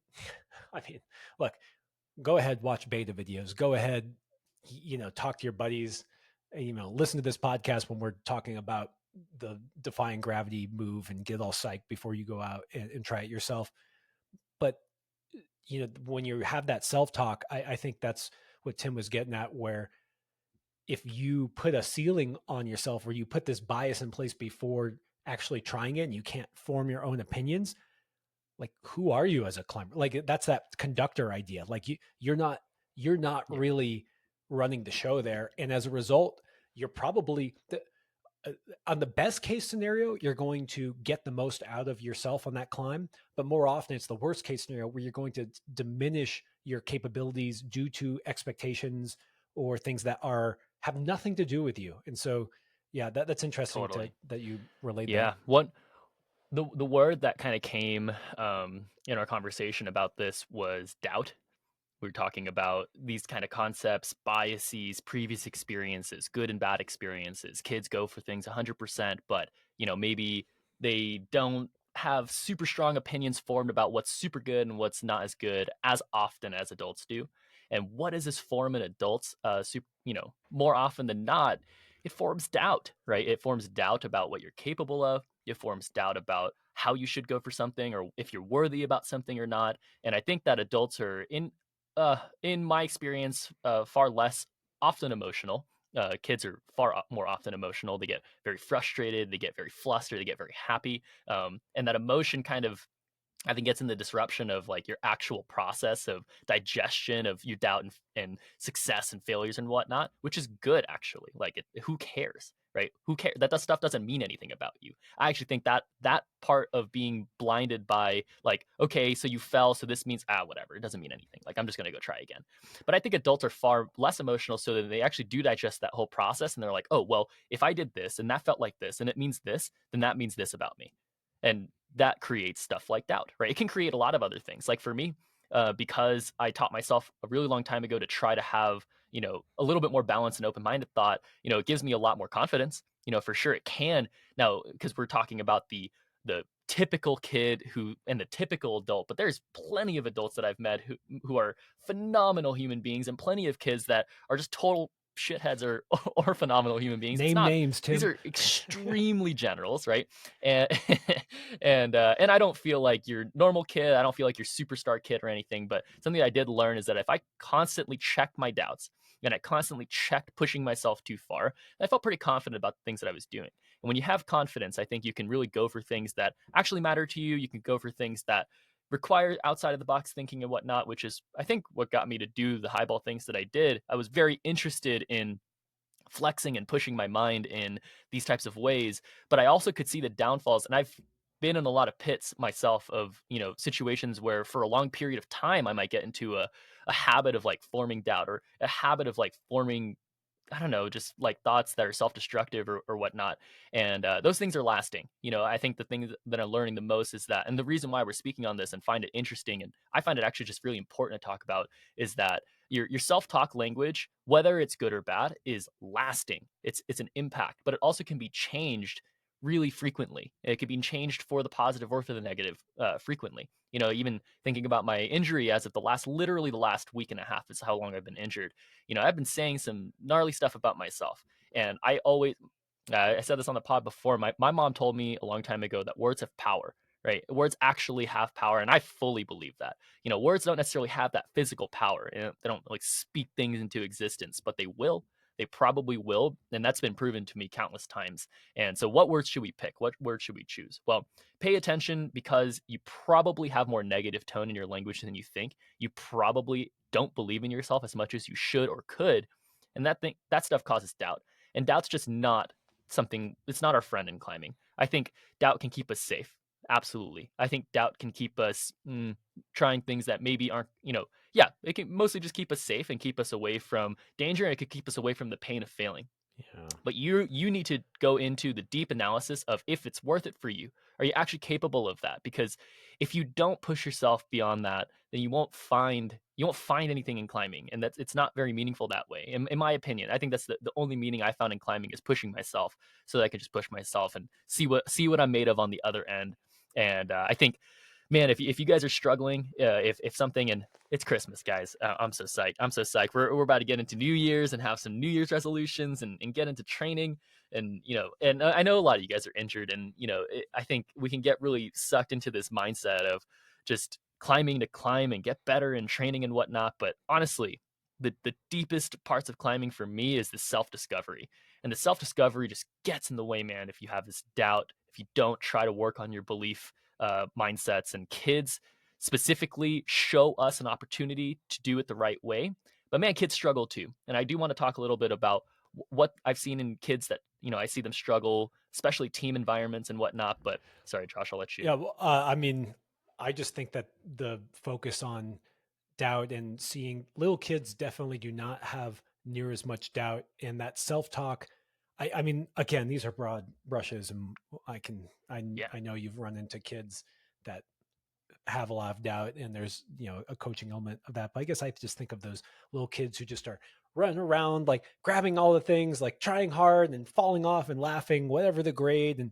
And I just I think that those the discussion around words having power is something that I recognize a negative self-talk in myself, Mm. and I literally say, what would Tim tell me right now? We went into this like about me on some climb a couple of weeks Let's ago, go. and just how I was like, dude, like what am I trying to say to myself? And Yeah. injuries is definitely another area where you just start questioning yourself. You say, like, what am I even doing? Like, why am I getting hurt? Like, how come they don't get hurt and I'm hurt? Like, why am I on the couch? Like, oh, I must not Yeah. be built for this or whatever. And it can be it's a hard cycle to break. But then this conversation around how everything you say is like a vote towards that, and they build up over Yeah. time. And I think that's a really Yeah. important thing to recognize. So the the one thing that you brought up at the end that I think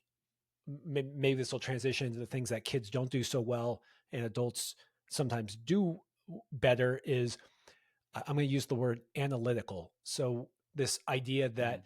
kids do really often commit really hard. They go for it, and that's why they take just brutal falls too. Kids just get wrecked because they're just going for it 100%, and they're trying so hard. But I would say that it seems to be something later in life, typically, or after working with a coach. Thank you, Tim, where they aren't able to take a step back and say why they fell. Or maybe actually maybe they know why they fell, but they don't know what to do about it. They don't know, oh, maybe I should Yeah. try the heel hook. And we talk about movement theory a lot on here, and this trying to deconstruct. You're looking at your video, you're doing your own video analysis. You see that your hand picked, but you're still not really sure what to do to hopefully make your hand not pick, or maybe you should be looking at your left foot instead of your hand right now to figure out what's going on there. And so that is something where I think kids often haven't had the time. I'm not sure if that's a mindset or just a reality of getting to be Yeah. climbing for a long time. So that's one area thought we should dip Dude, into. I would love, yeah, I forgot that this was a part of our conversation when you asked, when you asked me when we are talking about this, like, well, what is the difference? This is the first thing I said was that I think kids are really good at asking themselves why, whether it's intuitive, whether they just fall on a movement or, yeah, can't do something or they do something, really good at asking themselves, like, why did that happen? Why did I do this? They're not so good at the quality of the process of answering that question. They're usually too quick to answer that question with the most immediately accessible answer or maybe the most immediately successful answer, but they're not fully thought out. It's not a bad thing. I think that's a really good way to operate as long as you're balanced, and that's why I think a coach is absolutely necessary for kids. Adults are pretty good at asking that question, or actually, sorry, adults are horrible at asking that question. We tend to be super strong, and now I'm going to say we because now I'm an adult. But we tend to be more immediately strong in our opinions and feelings, and if we get to the point where we do ask the question, why did I suck? Why did I fall properly? And we don't have an emotional process, I think adults are far more efficient at finding that answer. And so that's the biggest difference that I see in kids and adults. The biggest difference that I see is kids have a really easy time asking themselves why things happen or why things don't happen, but don't really have a good way of finding those answers. But adults tend to have that process a lot more easily found. Like when I coach adults, I tend to ask them and they're immediate to be like, oh yeah, yeah, okay, that makes sense. Like for sure. I'm like, oh, you get it? Like you get this extremely nuanced yet fundamental part of your climbing, but you don't do it all the time, like, and that's for me actually a genuine curiosity for me is like, well, you knew it and agree with me so quickly, but you don't actually realize that it's like maybe the lead domino in your climbing or your progression. Well, And then, I would say that happens is because it's because of that built up bias. So this is one of the things yeah, yeah. about Hmm. training and practicing is that when you discover something as an adult, you have to really work hard at building it into your process to rewire Hmm. your movement Okay. and understanding, where kids don't have that buildup of that baggage. And they're just like, oh, I should do it like this. Oh, cool. Okay. I'm Right. going to do it like this every time because it works. So that's Yeah. my guess. Man, but if we just see the pros and the cons of either one, we can get the pros and the pros of either, right? And the pros of the kids are that we go for things 100%. We go for things aggressively. We go for things with as much creativity as possible. And yeah, not every kid is like this, but kids can show that more often than I see Dude, in most I adults. love, dude, I love what you just said. That you just kind of defined kids right there in a few sentences, and I think that's like that was a really good takeaway and microcosm, because again, like kids have all these different pros and cons as well, but what you captured there, and that was my other kind of note around commitment or trying hard. Kids really really try hard and hang it all out there. And you said they go for too long, right? That's often like they don't know when to stop, and kids will literally Yeah. climb for 6 hours and be exhausted. And it's like you should just rest. Like you could do this problem next try if you waited for 8 minutes instead of 8 seconds. Yeah. And it's I I think that's a quality that people I think I've talked about this before on the podcast. People don't appreciate how hard kids try and that they're really putting it all out there. And I remember coming back from climbing trips. I have this memory of literally falling asleep as my head hit the pillow. I just was out. Just and kids will cry like they're trying so hard.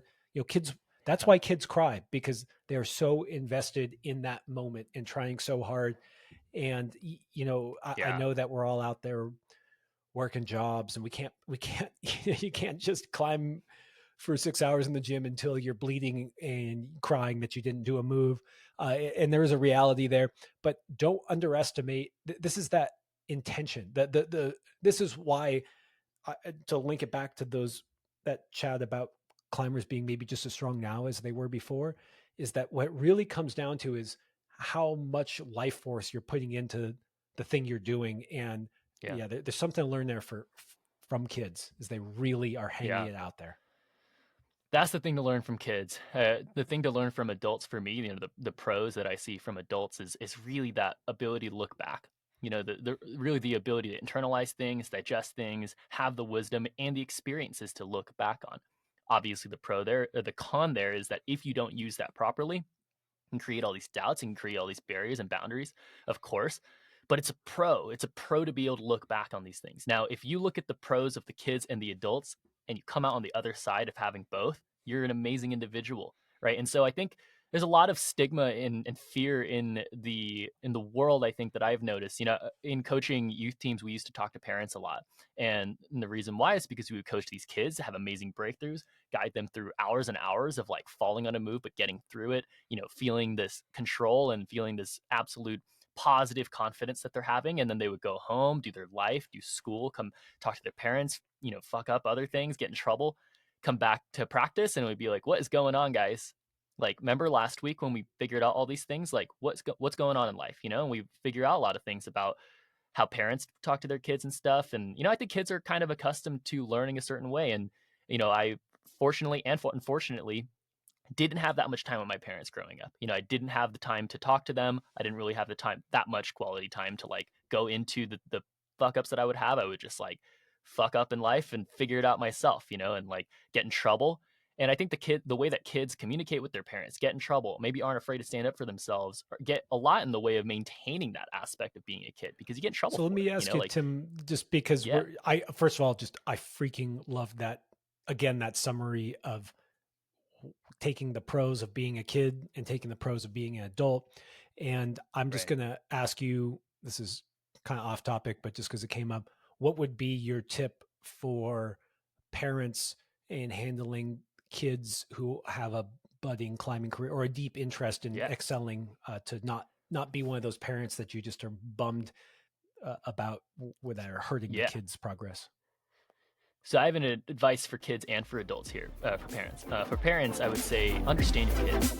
Like understand them very well, understand what they like, understand Thanks for what tuning they in. care about. If you'd like Because even if they more care, then content, you have a go lucky. to You're lucky. You're lucky to patreon.com have a kid forward that slash actually cares test about piece. something. And But while the you're at it, problems share about this caring is podcast with that you someone can't you turn the know light who would off. Of love it. course, you don't And really please know leave that. us a review And or so I rating think like at I wherever you often get see your parents podcasts. aren't very patient with their We've kids. also got I tons of often great see content parents on force upon YouTube their and understandings Instagram. because they So think don't they know forget more to and they like think and they're wiser, subscribe which there. they probably are. Okay. But See you instead of next week. forcing onto somebody, if you understand somebody and you talk to them and you try to understand what they don't understand, then you show them what they don't understand with love and support and care and patience, and they'll probably pick it up and learn. right? And I think that's my number one advice for parents is to be more understanding of kids. Not to say that like let them bulldoze over you because kids would go gnarly. You know, who pick up confidence will just be like, "Mom, you don't know shit. You know, shut up." And I think kids can get gnarly that way, but I definitely don't see parents who are patient. I don't see parents who are often that supportive and who actually listen to kids. But on that same note, you know, kids have to be patient as well. Kids have to be able to talk about themselves without having emotion come in. I just see argument after argument, man. Like I just see kids just defend themselves. I see parents be like, "No, you don't know anything," and whatever. And it's like, well, if there was a lot less emotion, there was a lot more patience, then we would probably understand each other a bit better. But if we're trying to explain ourselves, we cannot have emotion in that way. Well, if kids are trying to explain themselves, but kids need to understand themselves as well. Okay, you're going a little bit crazy, kid. Like, okay. And I think that's where I've learned a lot is when coaches are often more patient with me than parents are, right? Because they don't care. They don't really care if I'm like totally going overblown one way or like because they don't invest in me like a parent does, right? They don't have that like super tight especially financial investment that they've had my entire upcoming. So I think coaches are much more objective with information. But if you're being a shithead at the crag, you're being a shithead in like team or something, the coaches are more often being like, hey, dude, like that's not going to look good, you know? And then that just seeing the end result of it where it's like, oh, you're just super real with me. I think that helps a lot for kids, you know, teaches them to be more like adults. You treat them more like adults. But then at the same time, you kind of have to listen to them and be like, well, why are you doing that? You know, like, why are you talking that way? Like, why are you acting that way? Because there's probably a truth to it. And once the kids heard that, I think they're a lot more open to just being like, okay, I think I see what you're doing. And so there's this back and forth where I just see, you know, adults are entitled and adults, you know, think they know what they're doing and they probably do, but that doesn't help that they think they know that. And kids think they know everything, but they definitely don't know. And, you know, they just need a little bit of patience to be able to be talked to in that way. And I would love to see that relationship you know more appropriate as our generations go on because I had a really bad taste. I told myself I would not coach youth teams for a long time again mostly because of the parent aspect. You know, I thought I was doing my job and I thought I was doing well at my job, and then I would just struggle because parents weren't in line with what we were doing. You know, we would have parents come in, we would have team meetings with parents because we'd be like, hey guys, like we're doing something really specific with your kids. You know, it's rock climbing. Climbing's cool. I know you guys respect that. You know, you guys care about that. But you know, if we're not working together to help the kids, which is all we are here to do, all we are here to do as coaches, just to help your kids, right? We're helping them overcome barriers in life, barriers in the climbing gym, or barriers, you know, wherever in school and in relationships or whatever it is. And when we help them with barriers, like it's a consistent process that takes habit forming, it takes communication. And I think like when parents hear that, they are quick to be like, "Oh, that makes a lot of sense. I like that." But they don't realize what they do. They don't realize their emotion. They don't realize their like. I just seen parents get gnarly at competitions, especially like when kids don't do the result or whatever. I think that's when parents are like they get livid, you know, and they have their own expectations and wants and desires, and they don't realize how they talk to their kids. So it's just a little bit of insight, you Damn, know, like th- thinking inward, that right? Like it's so that's gnarly, man. brutal about parents getting upset at the competitions. My parents were definitely not like that. I was the one who would be upset Good, about things, and my parents were like, "Dude, right? it's okay." And yeah, Well, kids are always yeah, upset. you Yeah, really don't that's the need. thing that parents don't Yeah, you don't realize. need a parent Yeah, you don't need like the double, being like, "You screwed up," or "You should have tried harder." It's like, dude, that's dude. brutal. Kids already know that, man. Well, They need the I, balance. I think that was really interesting and cool to see it from your perspective. And I thought, as I was thinking about just how do I mean, clearly I can employ that in my life because I have kids. But another way I was thinking about this is that conductor mentality around Mhm. we all have these fighting or these dueling things going on in our minds and our lives about biases or pushing one way or not being patient about one thing, and one side thinks they know best and side thinks they also know best, because it's like parents do know best, but also kids know something that the parents don't know. Like that's the beauty of Yeah, youth, is that I mean yeah, I gotta tell you, when I was climbing and I was the little kid on the team, I was actually probably climbing as hard as my coaches, which is not impressive in today's terms because it's like 512, but 512 was actually hard.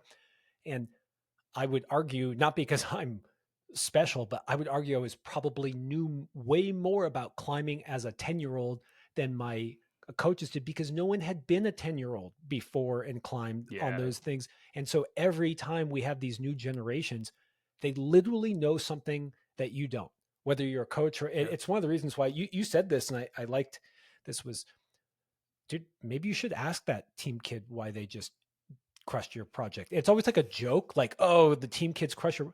Yeah, maybe you should actually ask them why they grabbed that foot or why they went that way, because they may just be like, oh, it's because of this, of course. And you go, oh my gosh, why didn't I think of Yeah. that? So, uh, Tim, I don't want to go too much deeper on this because I actually just think that you just did a beautiful job on both the pros and cons of Cool. being a kid, the pros and cons of being an adult. And I thought that little tangent into how parents should think, I think it's useful because I'm sure there's a lot of parents listening, but even just to Mhm. zoom out and try to apply that logic to your own inner struggle is really good, man. I really enjoyed that. Yeah. Thank you. I would love to talk about one more Go for thing, it. just to kind of round it all out. But we all have this like, and we yeah, Josh and I talked about this a bit. It's kind of funny. Like we always talk about team kids, right? And just like, oh, that team kid, this team kid, that. Like, oh, I hate when climbing during team practice and whatnot. It's like, yeah, I hate on team kids all the time too. Even though I was a team kid and even though I coach team kids, I also hate on team kids. And like I think to understand that a little bit further is also really important here. You know, team kids are that's like the most wonderful environment to be in as a child, to be in an area with enough people who are like-minded, who like-minded thinkers, like-minded in goals, to have that environment, if you have that environment, is extremely special. So give them a little bit of slack. At the same time, I want to talk a little bit about and we talked about a bit about it, but the dangers of being a kid, and maybe the things that aren't super helpful in life, and maybe some people hold on to this for way too long, is and this is where we can step in as adults, or even if you're an older kid and maybe you're coaching younger kids, which is something that Vale's doing, by the way, which is awesome. Another kid that I'm coaching, Will, is doing that as well. And having them work with younger kids is also super helpful because they see how much of a shithead they are, but they don't really know it, man. Like they just go in, they're having fun, and so our job in the climbing gym, because we share a space, is to provide etiquette. It's to provide the etiquette knowledge. But if you say it emotionally, you're going to receive emotion back.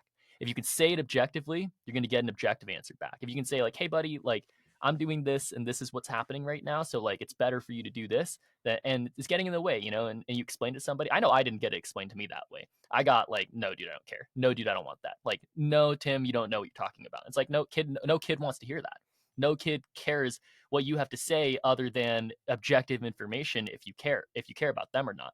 And so there's a way to talk to kids in a way to get what you want, because they are totally crazy. They are totally going to go for it, right? All the good things that are about them are all the bad things about them, right? And so we need to be able to be balanced in how we converse with kids. We have to accept that our environment in rock climbing, the skate park has an interesting environment where like an atmosphere that's totally understood, that people just go when it's their turn to go, and they know that really well. And if kids come in, they just get mauled. Kids get knocked over. Kids are not allowed to go. They feel super intimidated. That's not the climbing gym. The climbing gym, it's like flipped. Like kids own the wall and stuff. It's like, no, that's not necessarily right either. But I would like to see a little bit of the skateboarding mentality come back, where it's like, well, you're going to get hurt if you're a kid because you don't know what's going on, but we're going to show you. We're going to show you the right way, and you're going to know the right way. And I wish there was a little bit of dialogue in the skateboarding community, but we can have that dialogue in the climbing community, right? And I think that would be the most Etiquette. important thing that I would like to see. Yeah. Yeah, Etiquette. etiquette's so important, Dude, man. I am I personally do not let the comp kids on the wall in front of me. I will just tell No, them to get the hell out of the way. It's my turn. Clearly, I'm pretty brutal about that because I think that is etiquette. yeah, Here's a little pro tip. This was not my planned pro tip, nice. but if you are on the wall, and especially if someone started after you and you realize that your paths are going to cross, and there's that moment you look at each other. I don't know if this is a good pro tip. Well, first of all, if you're the one who got on after, get the fuck off. Like, you're wrong there. Like, it's just you should have figured out where that thing was going and not pulled on. Yeah. But if you meet eyes, you have that moment where you look at someone. Mm-hmm. I actually encourage you to not jump off right away, almost no matter what, because what happens is typically both people jump down. I always think it's such a Both people jump, travesty. I'm just like, dude. oh, you guys, like, good on you for having that to be willing to let the other person by, but just wait the extra half second to see if that person's going to jump down, because it's always such a bummer to see both. Yeah. So Especially if they're a team kid, then do not jump off first. Get them to jump off first, etiquette, because they. super important though. I love what you're saying about coaches and the role they play, having that environment. I do think that that's not always the case in today's world. I do see gyms with coaches who probably shouldn't be coaches in the sense that they're more like Totally. babysitters. Let's not go down that rabbit hole and talk about that because it Yeah. is what it is. I'm gonna just assume you're talking about beautiful programs that really have that environment that just allows people to excel. And honestly, some of the best times of my life were on teams, gymnastics, climbing. Like it's a really wonderful thing to be in. So yeah, have a little grace for those kids. They're having a blast. And Tim, I did not bring up my pro tip earlier. I mean, I just gave you a pro tip, but that was just kind of random. And I just wanted to, I don't have this super well fleshed out, but it's actually a really important one. And I want your take on it. And it's my pro tip is when you're doing a big dynamic move with one foot, it could theoretically be with 2 feet, but you're doing a big dynamic move where you have to stay close to the wall. It's more like a dead point, like you're not cutting feet. I Mm. drag my toe. Like I like leave a Mhm. streak. You can see my moon board is like covered in streaks of rubber. And it's interesting because it's in some ways it's bad advice. Like you don't, usually you think of people not making noise when they move. But I noticed that on really precise dead points where I need a lot of body tension when I connect, that I need that opposition both during the move to keep that. It's almost having like a foot on, but it's not on.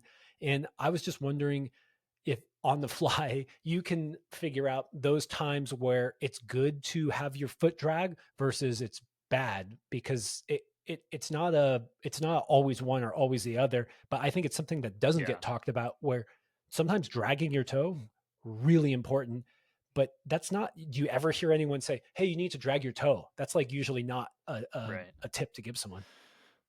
So I have a couple immediate thoughts, but I think this is a pretty deep topic. The usage of your body and your feet in general, I think, it just depends on what is required of you in saving a move. So doing a move, your other foot, if it's not on the wall, if it's not on something, it's probably not helping you do a move, right? Or if it's not like pogoing or something. So if it's dragging, it's just not helping you do the move, probably because it's not required. And so what I have seen is also like a push foot on a smear or on a hold, and then I'm dragging on against the wall to like stick a movement, and you're picking at something which is basically the tension required to like hold a movement or fix it, right, like as it's going on. And what I see is like a defying gravity type move, but like condensed a little bit smaller, where the holds aren't in cut, especially for the angle that it's on. And the foothold doesn't have to be in cut either. What is required of you to stay in a position is tension, is opposition, right? That's what we need to understand about physics and like friction forces and oppositional forces, is that even though all the holds are facing the same way, you can create tension with your body to then create opposition, even if all the holds are facing the same way. That other leg, though, is probably that missing piece, like a lot of the time, where like, yeah, if you're holding like two side pulls like this, or gas stone and a side pull, and your foot's in front of you, and maybe it's facing you, and then you go to another hold that's facing the same direction as all the hand holds. The other foot for me is doing a lot of work, but so is everything, and it's all Well, that's that cohesive. power we're And talking so about. That's that power that we were trying yeah, to reference before. That's like kind of ineffable. That's not just like yeah. crimp strength, whatever that means. Yeah, exactly. That's like, maybe in my opinion, we've talked about this a fair amount with like kids. People ask me like, what's the most important like body strength in climbing? And I think it's actually like back tension, like mostly core type tension. Because of those types of moves, you can't really see it. But it matters a lot. Like if you think about your earliest days climbing, you just like pivot off the wall over and over again. You barn door a lot because you have no tension in your back or your core. But you just build that so much being on the climbing wall. Maybe you don't work it as much off the wall, but you work it on the wall every single time. But yeah, you're pointing to something about your off foot. And so, yeah, you have two handholds most of the time, and you're pulling on two hands most of the time, and you're pulling on one proactive foot most of the time. The other foot's a bit more passive, right? And the other passive foot should be doing work. I agree. I think that the way that I see passive feet doing work is turning it into a proactive foot by a pogo or like some type of moon kick or whatever, turning into a little bit more of a proactive foot by making it more usefully passive. But you're talking about this like passivity over time on a movement, which is really important to think about. I think the better way to think about this for most people in practicality is understand what a move is required in terms of opposition and timing and whatnot. Focus on that for as long as possible. If you can survive through the moves, and the reason why I say it this way, Josh, is because when I use my off foot passively like that, but also proactively, it's intuitive. It's I don't really know exactly where it is or like what it's exactly doing, but it's working really hard. The reason why I've directed my body to work really hard and I usually use my off foot is because I just think survival. Like, okay, I'm doing a move, I'm like falling and falling and falling. God, like, what am I doing there when I'm like making that noise and coring up? It's like it's whatever I can do to stick the move. And if it's opposition, if it's flagging, if it's a flare, if it's, paddling to another hole to save the opposition or whatever, or flip to another hole that gives me opposition. That's why those coordination moves are so much like they're slow moves fast, dude. Like you're just coming off the wall, you're coming off the wall, and you have to like do more movement. So fast twitch is important. Knowing how to survive is important. But in my tip there, the practical tip there is don't let go. Don't give up. Just keep doing the moves, even if you think you might fall, even if you know you're going to fall. Just keep doing the move. You have no idea what you're capable of if you try to fight, though. Yeah, you might fall. Actually, you probably will fall if you do a move a certain way. But then you're not taking to the steps of trying harder for a longer period of time, being smarter with your body and whatnot. So it's actually really interesting Yeah, 100% commitment, thought there. kid style. Okay, cool. Yeah.